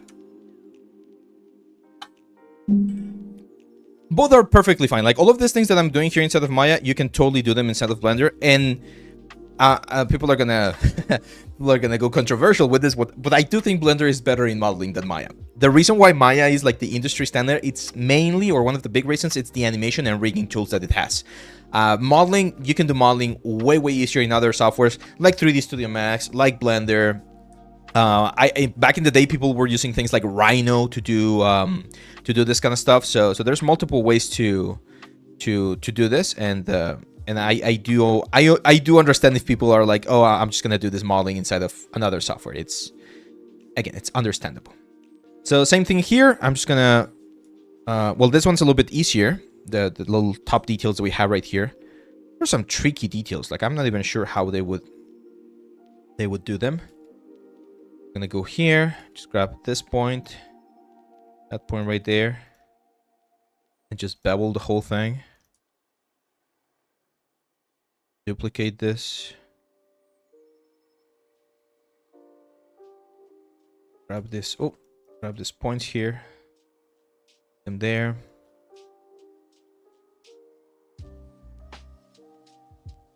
Go. Why is my back camera like rotated or something? I combine those two guys. Oh my god. Maya!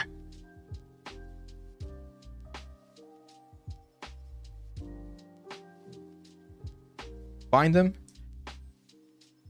Move the pivot point to the center. And here's where we can be a little bit more precise, right? Like for this one right here, for the outer edge, we just like manually like guesstimated or calculated how things were.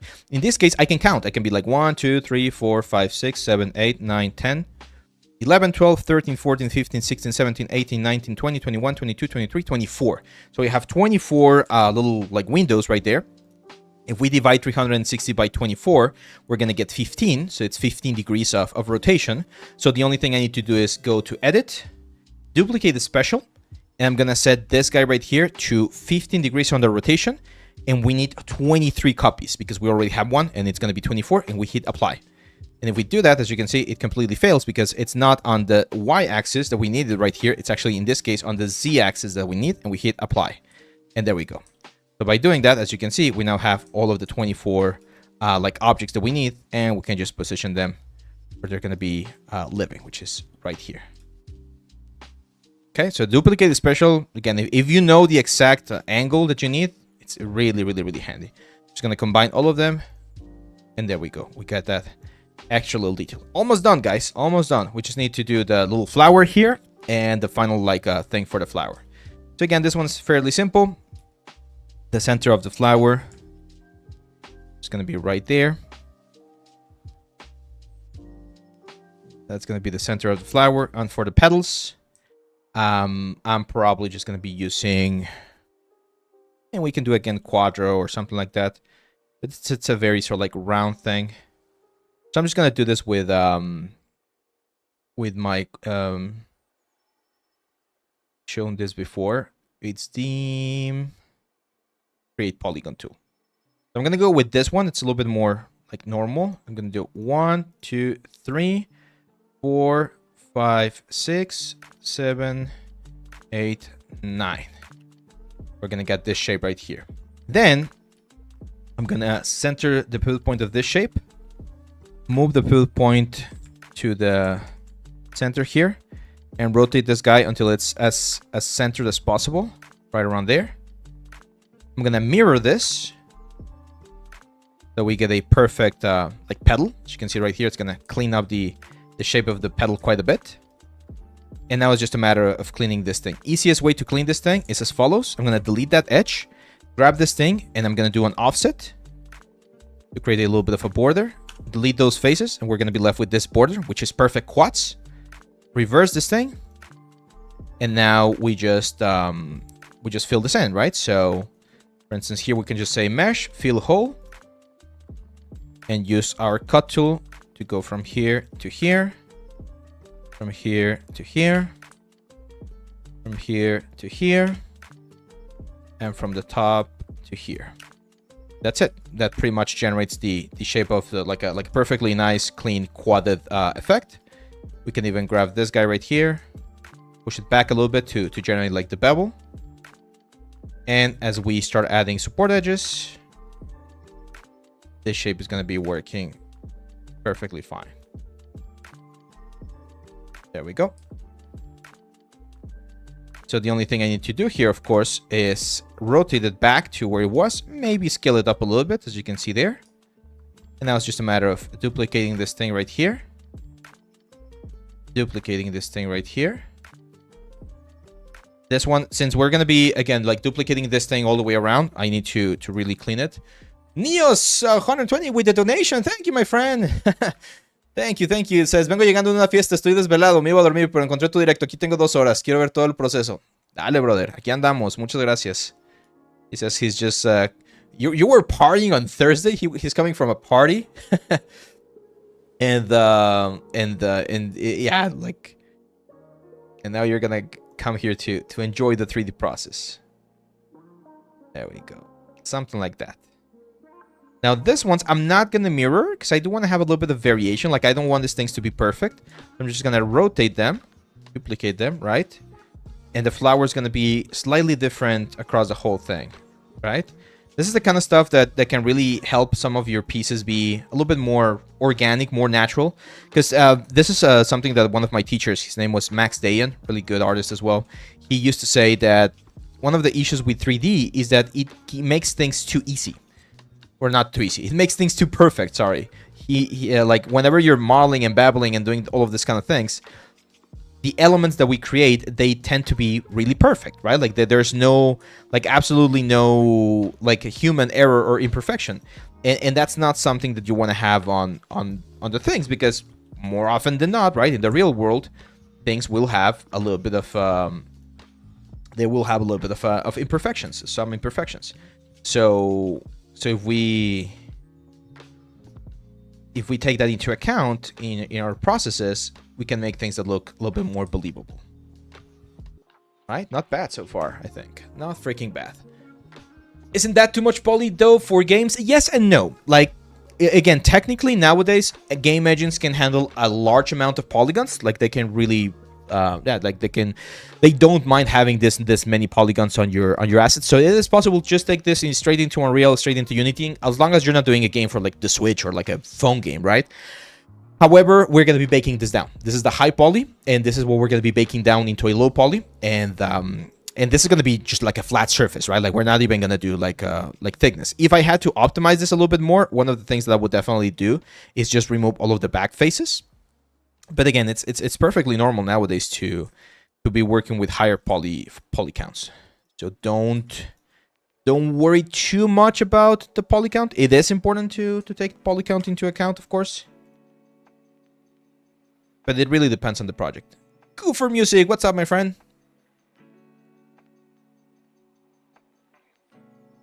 Yeah, I'm gonna show you that, Ian. We're gonna see a little bit of baking at the end of this process. Don't worry, because it's a simple asset. I think we're gonna be able to get quite far.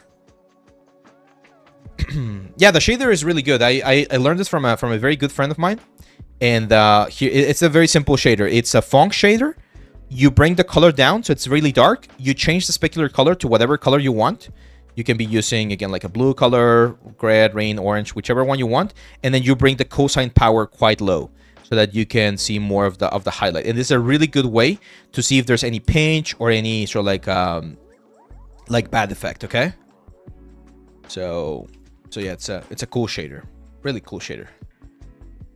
Yeah, Mesh can be used as well. Like, that's another good tool. I don't think we really require it for this particular one right here, but it could definitely be used. So how are we gonna deal with this ones right here? Because it's a little bit more tricky because of the, again, like the connection. Yeah, this is for game ready stuff. Fail place. I like your little Silk Song, your Hornet thing. Where'd you get that? We're making a loot. We're making a loot. So I'm trying to think how we're gonna, like, what's the easiest way to make that shape right there.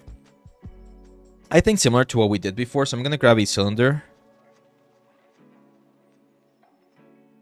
Let's rotate this cylinder here.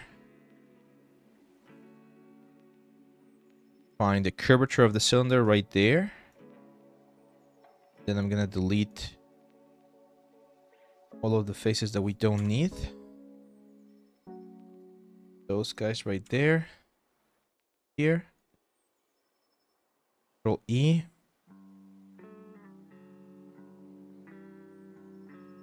Vertex. I'm gonna go into we're object mode. Yeah, let's try that. We need to go a little bit further up to overlap with this like previous piece that we have right here.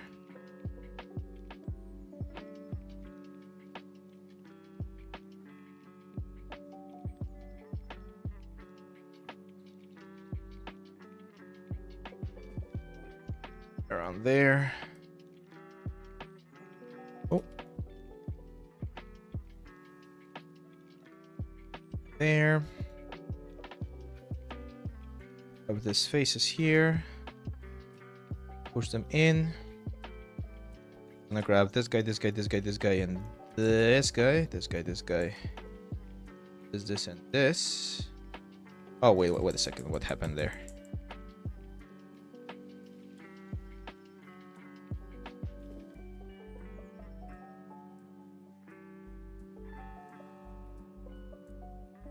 Here and here, we're gonna bevel this. That. Mesh display reverse. I don't care about those like angons. Again, this is that's a flat area, and this is a high poly, so no big deal there. We could even delete them, to be honest. All of those faces, if we delete, we no longer have any angon issue, because this is what I want. This is the shape that I want right here, and we're gonna be duplicating this in a specific angle. So here I'm gonna do a mirror x-axis. There we go. There we go. That's what I wanted. I want to have like that little like groove right there on the center. And once we have this, we can move the rotation point here. Rotate this guys like that. Then, and we can try another mirror, but the thing is, it's not going to be precise here, so we might need to push these things a little bit closer to the center. Maybe even cross the line there a little bit, so that when we mirror, we actually get the effect.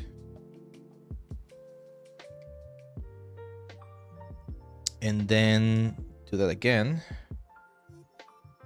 here.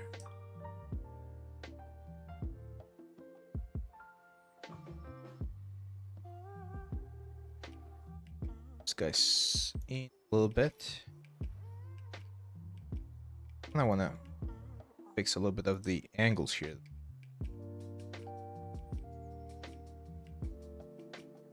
Mirror again. There you go. Again, it's not going to be perfectly uniform, but I kind of want to go for that like vibe to add that like imperfection process to the whole thing. I had to do this perfectly. Of course, I would need to be a little bit more precise there. There you go. That's it. That's pretty much it. Let's see. I noticed you're in Maya. Can I ask a question regarding it? Yeah, of course, Ogi. Oh, nice, nice. Failed place. Which is better showcase in environment artist portfolio? One complete environment or a specific main skill such as sculpting? No, one complete environment by far. Because if you show one complete environment gamer, you're going to be showing all of the other stuff that you're mentioning there. Okay, now the problem here, we have a little bit of a problem here. One of the problems that we have is I really like this section right here. This part of the thing. Everything else we can smooth, right? Like we did in such a way that we can use subdivision surface to smooth everything out for the high poly, but not this one. If we smooth this one, as you can see, we get a very sort of like thin effect. So one of the things that I'm going to do is I'm not going to combine this thing. So I'm going to grab this guy right here, combine all of those elements, and then shift select everything else and combine everything else. So everything else is going to be combined. Just don't ask again. As you can see, we have all of those points right there for a high poly, but not that one. Okay. Now we can bring back, let's save real quick, by the way, and then we can bring back our loot. Go back to our basic material for now. And I can grab these two guys right here. I'm going to control G and center the pivot point so we can control them all at the same time. And we just position them on the circle area where they're supposed to be. Right? This thing is going to be right there.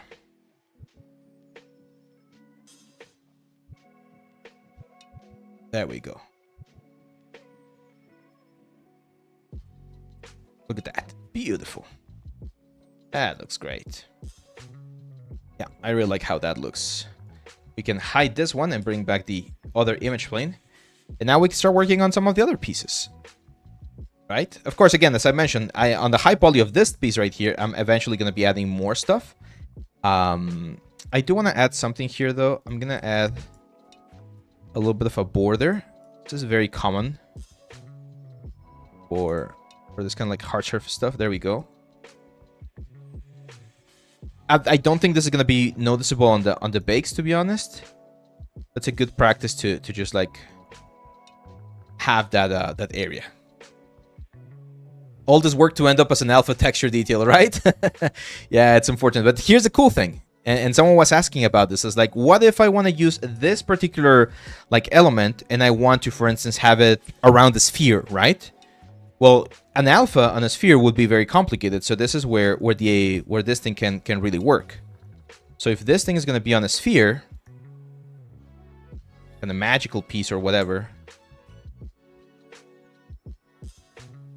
something like that, we need to smooth this sphere a couple of times. Let's do like 2 divisions, so we have a lot of points. I'm gonna grab these 2 guys right here. I am gonna combine them. I know I mentioned not to combine them, but I'm gonna combine them for now. Select the sphere, turn on the poly surface option, and then go to mesh and conform. That could work. Definitely destroying stuff. So let me use a different approach then. We're not gonna use this one. I'm gonna grab this guy right here, and I'm just gonna use deformer. So I'm gonna go here, non-linear. Let's start with a bend deformer. The bend deformer is align, and we start like churning the line on. Like we push the curvature here.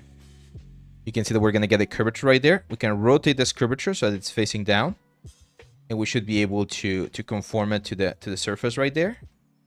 And eventually we can do another conform on this direction. So if this was a cylinder, for instance, we can conform it with this direction, right? And it would like look quite nice. I remember there was another option. It's just like a shrink wrap. Oh, I don't remember what it was. What was the option? They do this in Blender all the time. They attach it to the plane, they subdivide the plane, and then they conform the plane. Like, yeah, like the shrink, exactly. It's like the shrink wrap stuff. But yeah, like you do need to have a very dense mesh, like this thing right here. You need to have a relatively dense mesh so that when we conform it to the surface or we sort of like modify it, we get the curvature that we want. I'll look for that later because we're running a little bit low on time now. But I'll show you guys later how to do something like that here in Maya. Yeah, it's like the shrink wrap. Does anyone use modbooks in 2025? I don't think so. I don't think they use it as much. So this is a simple one. Super simple one, actually. This black piece right here. It's just a cube, right? So I'm just gonna have the cube right here. Center. Go right there. Going to face mode. Control E. Go right there. Control E. Go all the way over here. Oh. E. Go right there to the neck of the element. Add a couple of divisions here. Go to vertex mode. Move those divisions to where they're supposed to be. And making sure that the curvature of this thing is as clean as possible. Hey, another donation. Thank you, my friend. Estoy aprendiendo Maya. Invalid learning Maya. Yeah, you are. Hopefully you're not donating because you're still hungover, man. I would hate for you to wake up or get your consciousness back a couple of hours in the future and be like, oh man, I just gave this guy some money for nothing. Now, hopefully this is not nothing either. Like I always try to teach you guys as many of these like important tools as possible so that you can utilize them on your own projects. And I really appreciate the donation there, man. Thank you. Go here. And now here, just gonna grab this again, Control E. Here I'm gonna change the flow a little bit on this guys. So I want to push this to the front here. Get a little bit more of a round shape.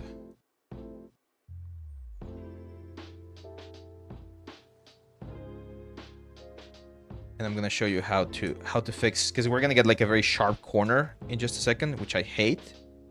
Here, so that corner right there, if I tried doing a smooth right there, we're gonna get a very like ugly looking hard corner.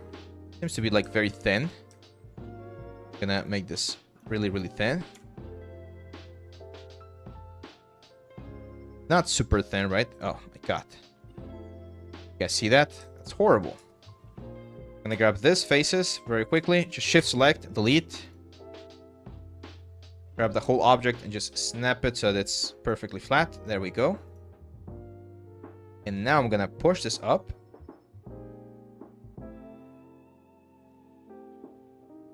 Side view.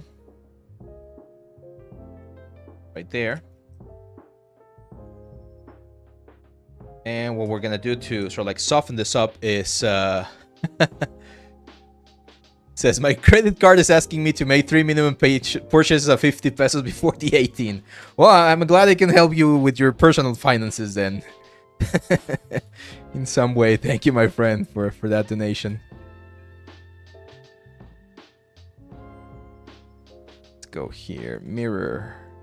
Gonna be world negative X. There we go. That's very common when things are not perfectly aligned. Now the big deal, we just we can just merge to center. Oh, merge to center there, there, and there. Finally, I'm gonna grab all of this, especially the front-facing faces, or the forward-facing faces. Control E and a little bit of an offset to create a nice edge loop around the whole thing, and that's gonna help me sort of like smooth things out and make sure that we get a nice union here. Same stuff. I'm gonna Control E, and now, for instance, I do think I'm not sure, but I'm gonna add a little bit of a round bevel here. There we go. And we definitely need to grab this corner pieces right here and this corner pieces. Another bevel. And a small fraction. There we go. Nice. Yep. Clean, sharp forms. Gonna catch a nice highlight there. There we go. That matches what we have right here. I am gonna make it in games. Is something that I mention often. You sometimes want to make things a little bit thicker than what they are in the real world, just because we're going to be seeing them so far away from the screen that we can get into some like aliasing stuff or aliasing issues, and it's better if we can sort of like keep them clean. Now we have this neck of the loot. It's fairly simple, to be honest. Oh, wait a second. Interesting. Okay, I just realized something that we're going to have to do here. That's going to be really helpful for the whole process. But let's do the neck real quick. So the neck is just a cylinder. So we're just going to go here, and it's pretty much half a cylinder. So we're just going to scale this up. Make sure that I'm going to follow the base of the loot here. There seems to be a little bit of an angle, so I'm going to go back to this one. Grab this guys right here. I'm gonna position them in an angle. Especially this ones, we gotta be very careful. I'm gonna try to do it manually. Can be a little bit tricky though, because of the bevels.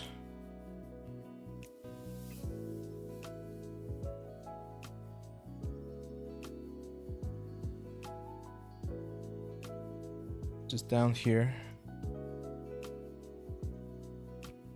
A little bit up.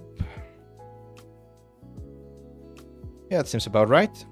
And now for this one right here, we're just gonna, of course, we're gonna delete the inside faces for now.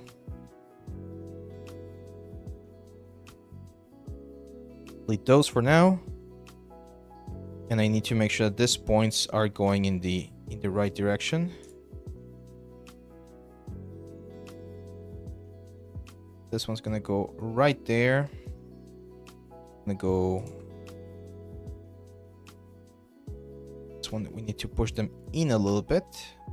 Oh no. This one's, because there's like another flat wooden piece right there that we need to include. Go. There we go. You like Budweiser? I don't like Budweiser. I don't drink too much beer, to be honest. I don't like that I feel all bloated after drinking beer.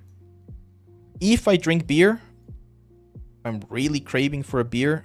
I like darker beers, like Guinness. It's very expensive here in Mexico, unfortunately. Well, I mean, it's not as expensive if you consider how much it costs, like overseas. Like, how much is a can of Guinness? For those of you friends who drink, how much is a can of Guinness, like in Europe or Asia?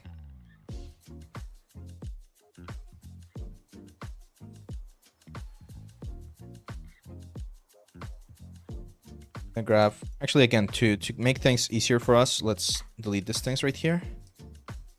Just check the front view. Yeah, I knew it. So on the front view, we're also going to have a little bit of a change here. So I'm just going to grab this, guys. It's a lot easier if we just focus on fewer pieces. I'm going to do something a little bit crazy here. I'm just going to delete all of them. So I'm just going to have the bottom section and the top section. And by doing that, it should be a lot easier. Just make sure that the curvature is really clean. There you go. That's really, really close. There might be a little bit of an issue here with perspective, which is, again, very common. But I don't want to like make things too thin, as I've mentioned before. This one, the pivot point to the front. There. Now, which one are we going to obey more, the side view or the front view? And in this case, because of perspective, I'm going to obey the side view a little bit more. So I know that this no longer matches with the front view. I'm going to follow this one right here. There we go. Now, the only place where we really need a little bit more like curvature is here on this like lower sections. I'm just going to add a couple of lines here. And very important, move the pivot point to the front and push it in. Move the pivot point to the front, push it in. Move the pivot point to the front, push it in. Move the pivot point to the front and push it in. That should give us a very like clean looking like neck of this one.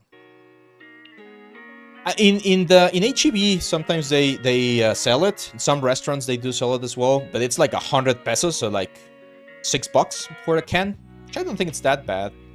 But compared to like a simple Tecate or one of this more of like simple beers here in Mexico, those you can find for like $2, right? Maybe $1.50, like 20 pesos, 25 pesos, 30 pesos, 35. Really depends where you're buying them, right? Okay, let's mirror here. Yeah, I like the neck right here. Now we just need to clean this shape. So we need to clean from here to here, here to here, here to here, here to here, here to here, and we just bridge.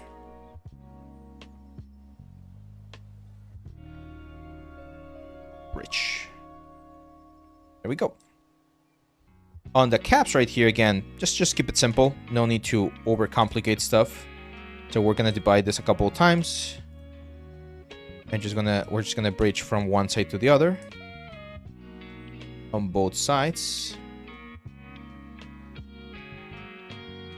And once we have that, we should be able to add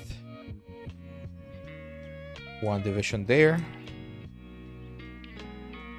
one division here.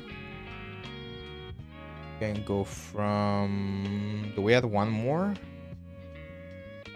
Yeah, I think we'll add one more here. Here. Delete this one for now, for just a second. Oh. It's easier to just here to here.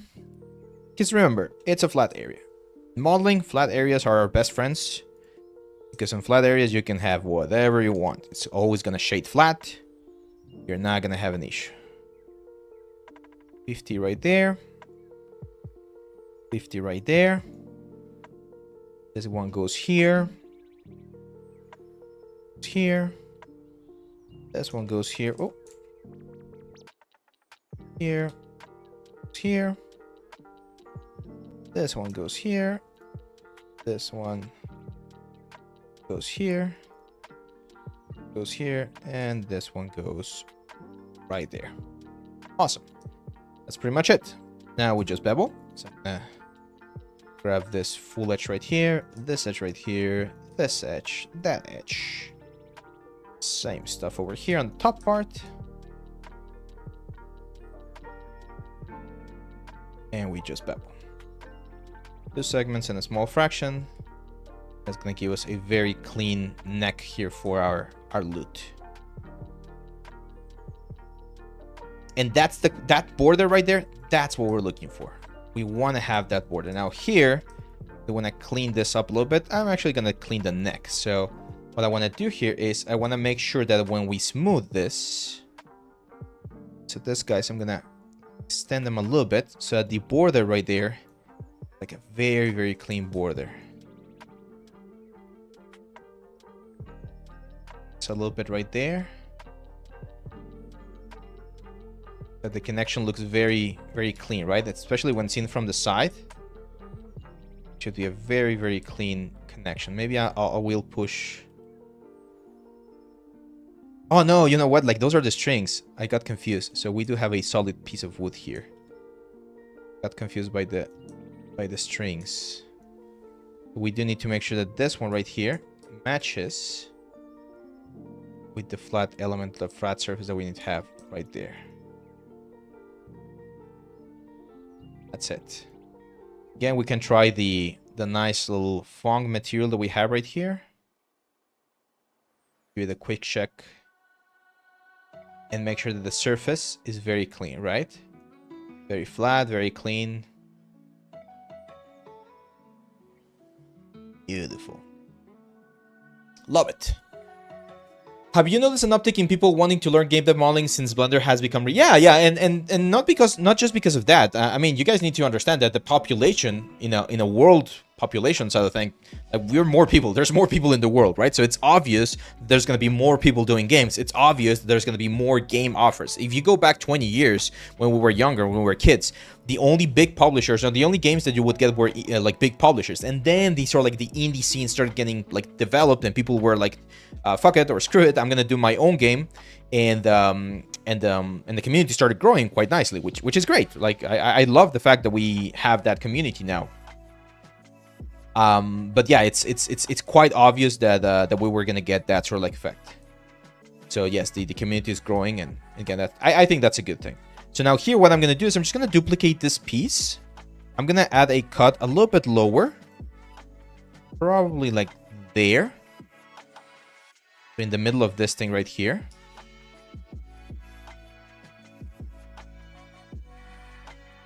Second. Yeah, that one. I'm gonna extrude or isolate that one, and what I want to do is I want to extract this like pieces right there, like that cylindrical shape, because this is the cylindrical shape that we're going to be using to extrude the remaining part of that loot thing, right? So it's this piece right here that I want, that like square shape. Then from here, Control E, gonna boom, bring it all the way to the top, make it a little bit thinner. This one I'm gonna get completely flat because it's like a square, right? And that way we transition from a cylindrical shape that's unified at that point of the neck of the loot to the other side. Now, one thing that I am missing is I want to see if the top part, yeah, as you can see, it becomes thinner, right? Like quite thin, to be honest. If we go to the top view, I'm gonna grab this guys, make them a little bit thinner to really indicate that shape. But this union, that's what we need to be very careful about. We want to make sure that that is kept quite nicely. And if we take a look at the reference, oh, did I miss that? That's awesome. Did you see that, guys? I think this is a different loot though than the one that we were like checking at first. Yeah, this is a straight loot. I really like that curved loot. Should we do it curved? I'm really tempted to do it like a curved loot. What do you guys think? Yeah, right?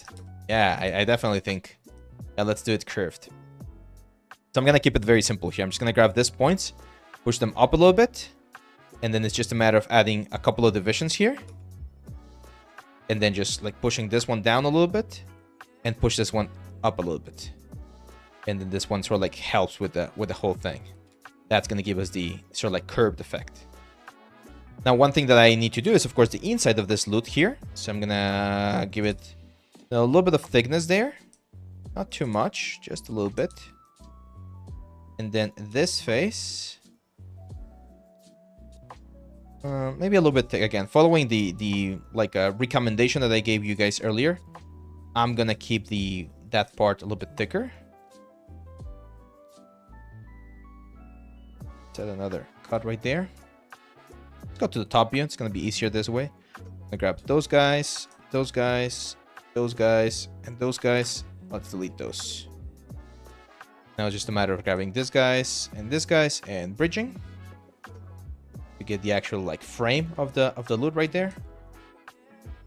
And now let's just start adding our support edges. So first I'm gonna go and do the support edges on the outside of the loot's shape. All of this guys right here. This guy, this guy.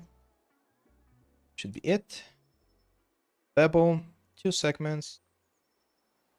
Relatively small fraction because that's what we want to see, right? Like a nice, like clean jump from one surface to another. And then on this inside stuff, we also need to add some bevels. Go. That one. I'm making sure to grab the corners so that we get like a nice clean bevel effect. Another bevel there, 2 segments and small fraction. I'm a little bit worried about the angle right there. We're gonna get a little bit of a pinch, not too fond of. We can clean it up relatively easy by just going from this corner to that point right there. That corner to that point right there. Yeah, that should be... I mean, we're gonna get a little bit of a pinch, but I'm not too like concerned about it, to be honest. Then over here, same deal. Let's just grab those 2 points, merge to center. 2 points, merge to center. Then to fix this part right here, let's just triangulate there. Complete there. How that looks? Yeah, that looks fine. As you can see, since again it's a flat area, so it really doesn't matter that much. As long as the shading is fine, I know that this is gonna bake fine as well.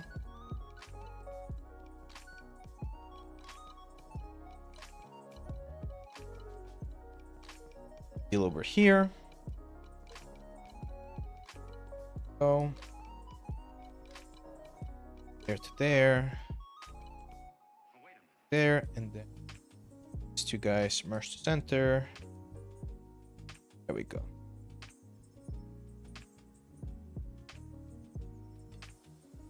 Bottom part right here, same stuff. So just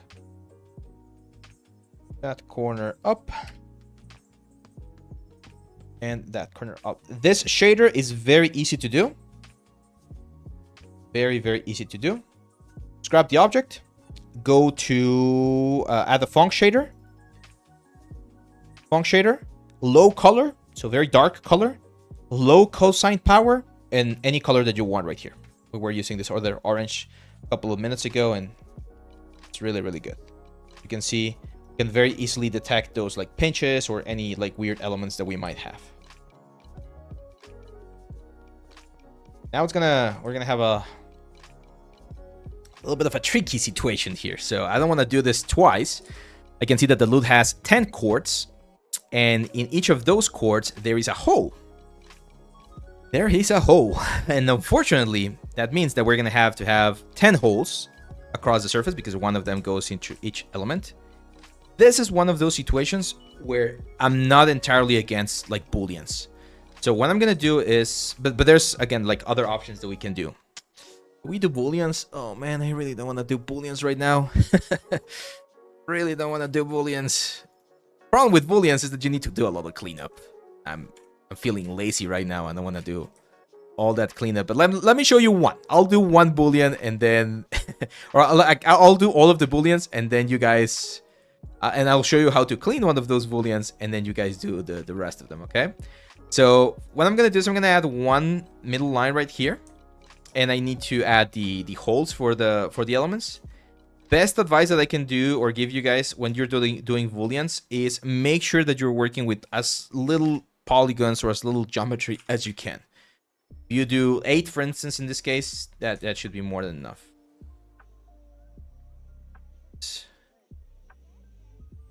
0 on this one and 0 on this one. There we go. So we're gonna have this boolean right here. I'm gonna do 1, That's roughly the size of the hole. I need to make sure that we're in a part of the loot that's not touching like anything. So that will be it right there. Right. So, and I'm gonna follow, of course, the center line. I'm gonna turn on the wireframe unshaded here. So it's gonna go there. Again, I'm gonna make it a little bit bigger just so that it's easier to follow.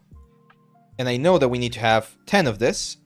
So I'm going to 1, 2, 3, 4, 5, 6, 7, 8, 9. Oh man, it's gonna be. Have to make them a little bit smaller then, because otherwise I'm not gonna be able to fit 10. Go. But again, smaller element. Maybe not too much space between one and the other, so do it in German. I want to relearn my German. So it's ein, zwei, drei, vier, fünf, sechs, sieben, acht, neun, 10. There you go. Now they're too close together. Oh my god. Now we're gonna learn Spanish. Spanish. 1, 2, 3, 4, 5, 6, 7,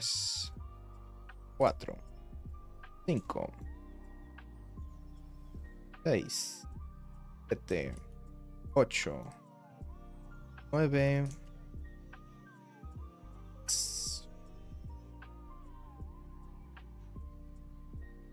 Creo que está bien. I think that's good. I get a little bit of space at the end, which is not bad. Maybe we can move them a little bit more. Give them a little bit more space. Have to learn how to do this in Italian for next time. Here.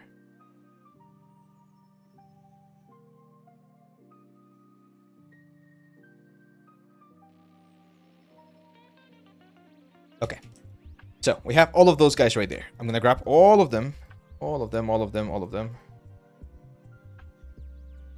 Set this one to for one mode. So grab all of them, combine them into a single mesh.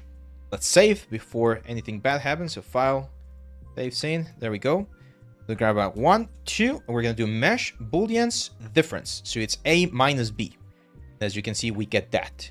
Get the A minus B like subtraction for the whole thing, right? So now all of the holes there are pretty much where they're supposed to be. Once we have this, we're gonna delete history on both elements, because right now Maya was trying to do this sort of like dynamic simulation or dynamic thing. And what I can do, probably the easiest thing that I can do is, that's fine. If that happens to you, by the way, where everything turns green, don't worry, don't panic. Just right click on the object and assign the material again. So I'm gonna do the Lambert for now, actually, or full material that we're using. So what we need to do here is we need to clean up this holes a little bit. And to do that, easiest way is grab all of the edges first. Clean out any like weird vertex that we might have. So try to keep this edge as an n-gon. I know the outer face is an n-gon right now. Don't worry too much about that. So we will need to grab all of this face. Again, I'm just going to do it on this one for now. But then eventually we're going to have to do it for all of the other ones. So we're going to do that right there. We're gonna bevel this, of course, with a very small fraction. Is it not working? Problem with freaking bevels and or freaking booleans. Should be working. Bevel. Not working. Oh, that's unfortunate. I'm just gonna delete this face then. And delete this face then. We're gonna delete these faces as well. And this faces as well. So the trick here, the complex thing, the thing that we need to do. Yeah, we're gonna do that. We're gonna definitely triangulate. Actually, yeah, let's try that. It's enabled. Don't love that I don't love that as a first option, but let's try that. So enable is right there. Since all of these faces are flat, even though they are, what's the word? Have a little bit of an inclination or any, like they have a little bit of a pattern going, right? I should be able to grab all of these guys, mesh, and triangulate. Let's go back to the font. Turn off this, and as you can see, even though they're triangulated, we still get like a very nice like shading effect right there across the whole element. And then might be a little bit easier, grab all of these elements right here. I'm gonna try with this border first, but if this works, it should work with everything else. Yeah, there we go. See how when we control B, that like cleans it up a little bit. So technically, not the super clean method, by the way. This is not subdivision surface approach.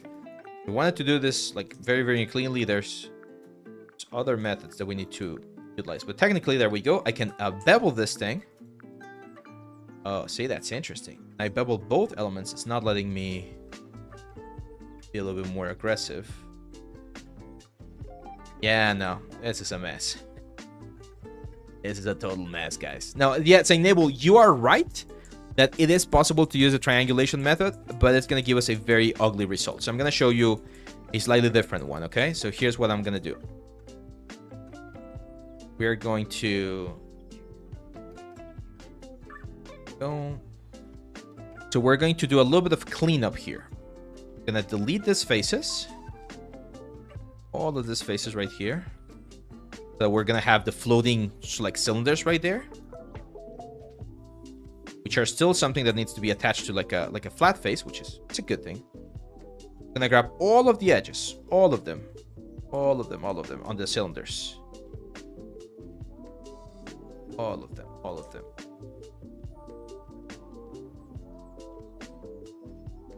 All of the cylinders. There we go. Control E to extrude.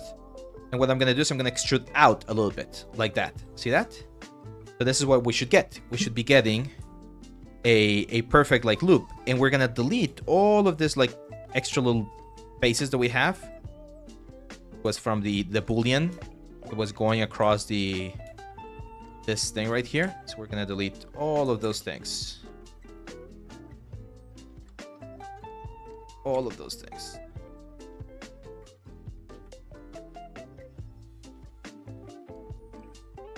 That one, that one, that. Bye. There we go. And of course, we need to do the same thing on the other side. Actually, I don't think we have a couple here. So that one, that one, that one. There we go. Cool.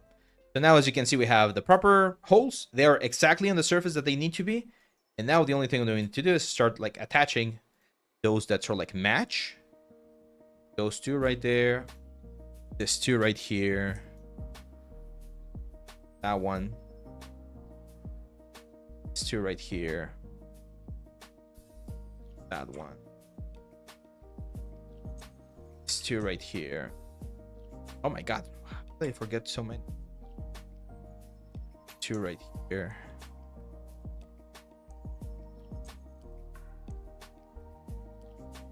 Here. It's two right here. Gotten there. Those two, those two, those two, those two. There we go. So see how we're sort of like creating the whole mesh right here? And now from here is where we can start like mixing and matching some of the elements to this flat area. So we can go from here to here, here to here. Go to the other side. We can go from this one to this one, and this one to this one, right? We're merging everything. So we're just connecting things. At this point, this is probably where we might be able to start like triangulating stuff. It's gonna look very ugly, but I'm just gonna try it very quickly. I'm just gonna go for some of these elements here. See that? So it is possible to do this like fill hole option, right? So mesh, fill hole, and just grab that whole face. Say edit mesh, triangulate.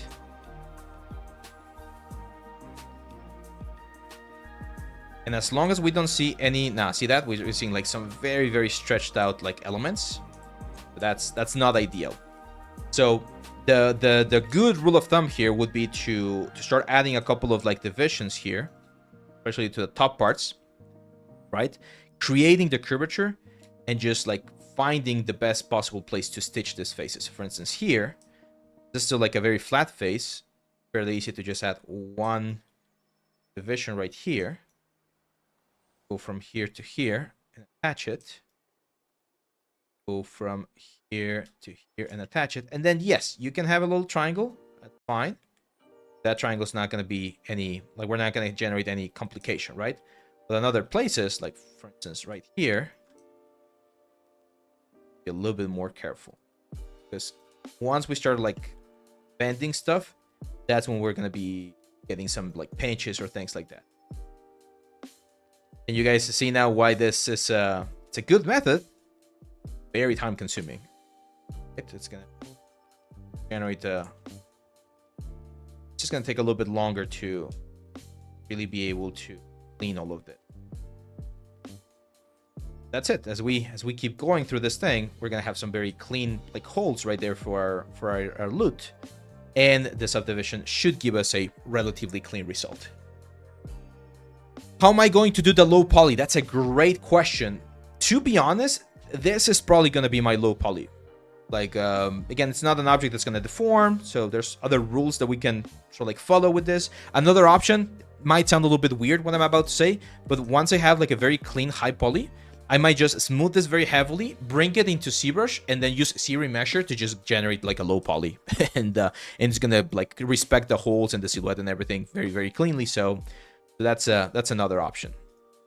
Again, because it's not a character. If this was a character, I would be following a completely different like process, right? For characters, we do want to have like animation deformation and things like that. So it's a slightly different approach. For this one in particular, we can break some of those rules. We can even just like triangulate everything, like similar to what the Decimation Master does. That's for a game like asset that will be totally valid as well. Right now, the most important thing is to have like a really, really clean high poly. Will you keep those bevel edges in low poly? Probably, yes. Yes, I will probably keep them, to be honest.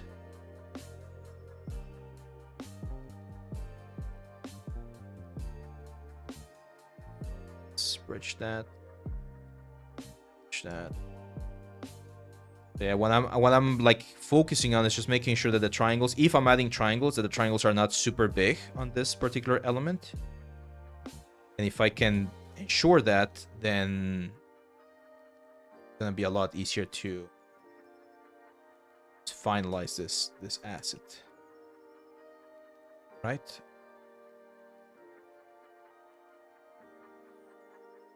I'm definitely gonna have to clean up the curvature a little bit later on. Make sure that when we smooth this thing, we still get that nice S-curve that we had before. All of these edges that I'm adding, definitely going to be modifying that curvature. That one right there, I'm a little bit worried about.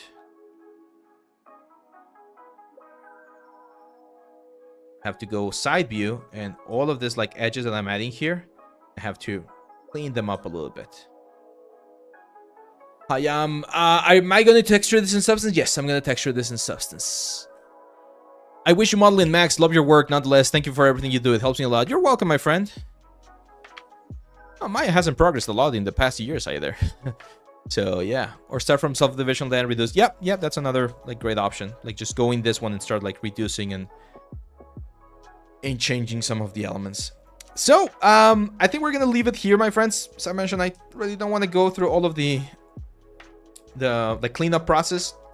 We're probably going to do another live stream soon to finish this up, to do the chords and everything, but hopefully You learned quite a bit with this piece right here. This was really, really tricky, right? A really, really complex piece, but hopefully you follow along with the techniques that we were gonna be doing.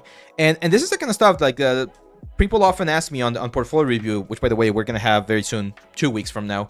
But they tell me, how can I do something that's a little bit more complex? And it's with this kind of stuff, right? Like you need to start like doing things that are gonna be more challenging and not just an alpha. Like if you can model this thing, you can pretty much model any sort of like ornamentation in an armor piece. So this is what I would try to learn how to do like properly. Okay. I kind of want to add like another like edge loop or something here. I'm not sure. I feel like a little border or like a line is missing.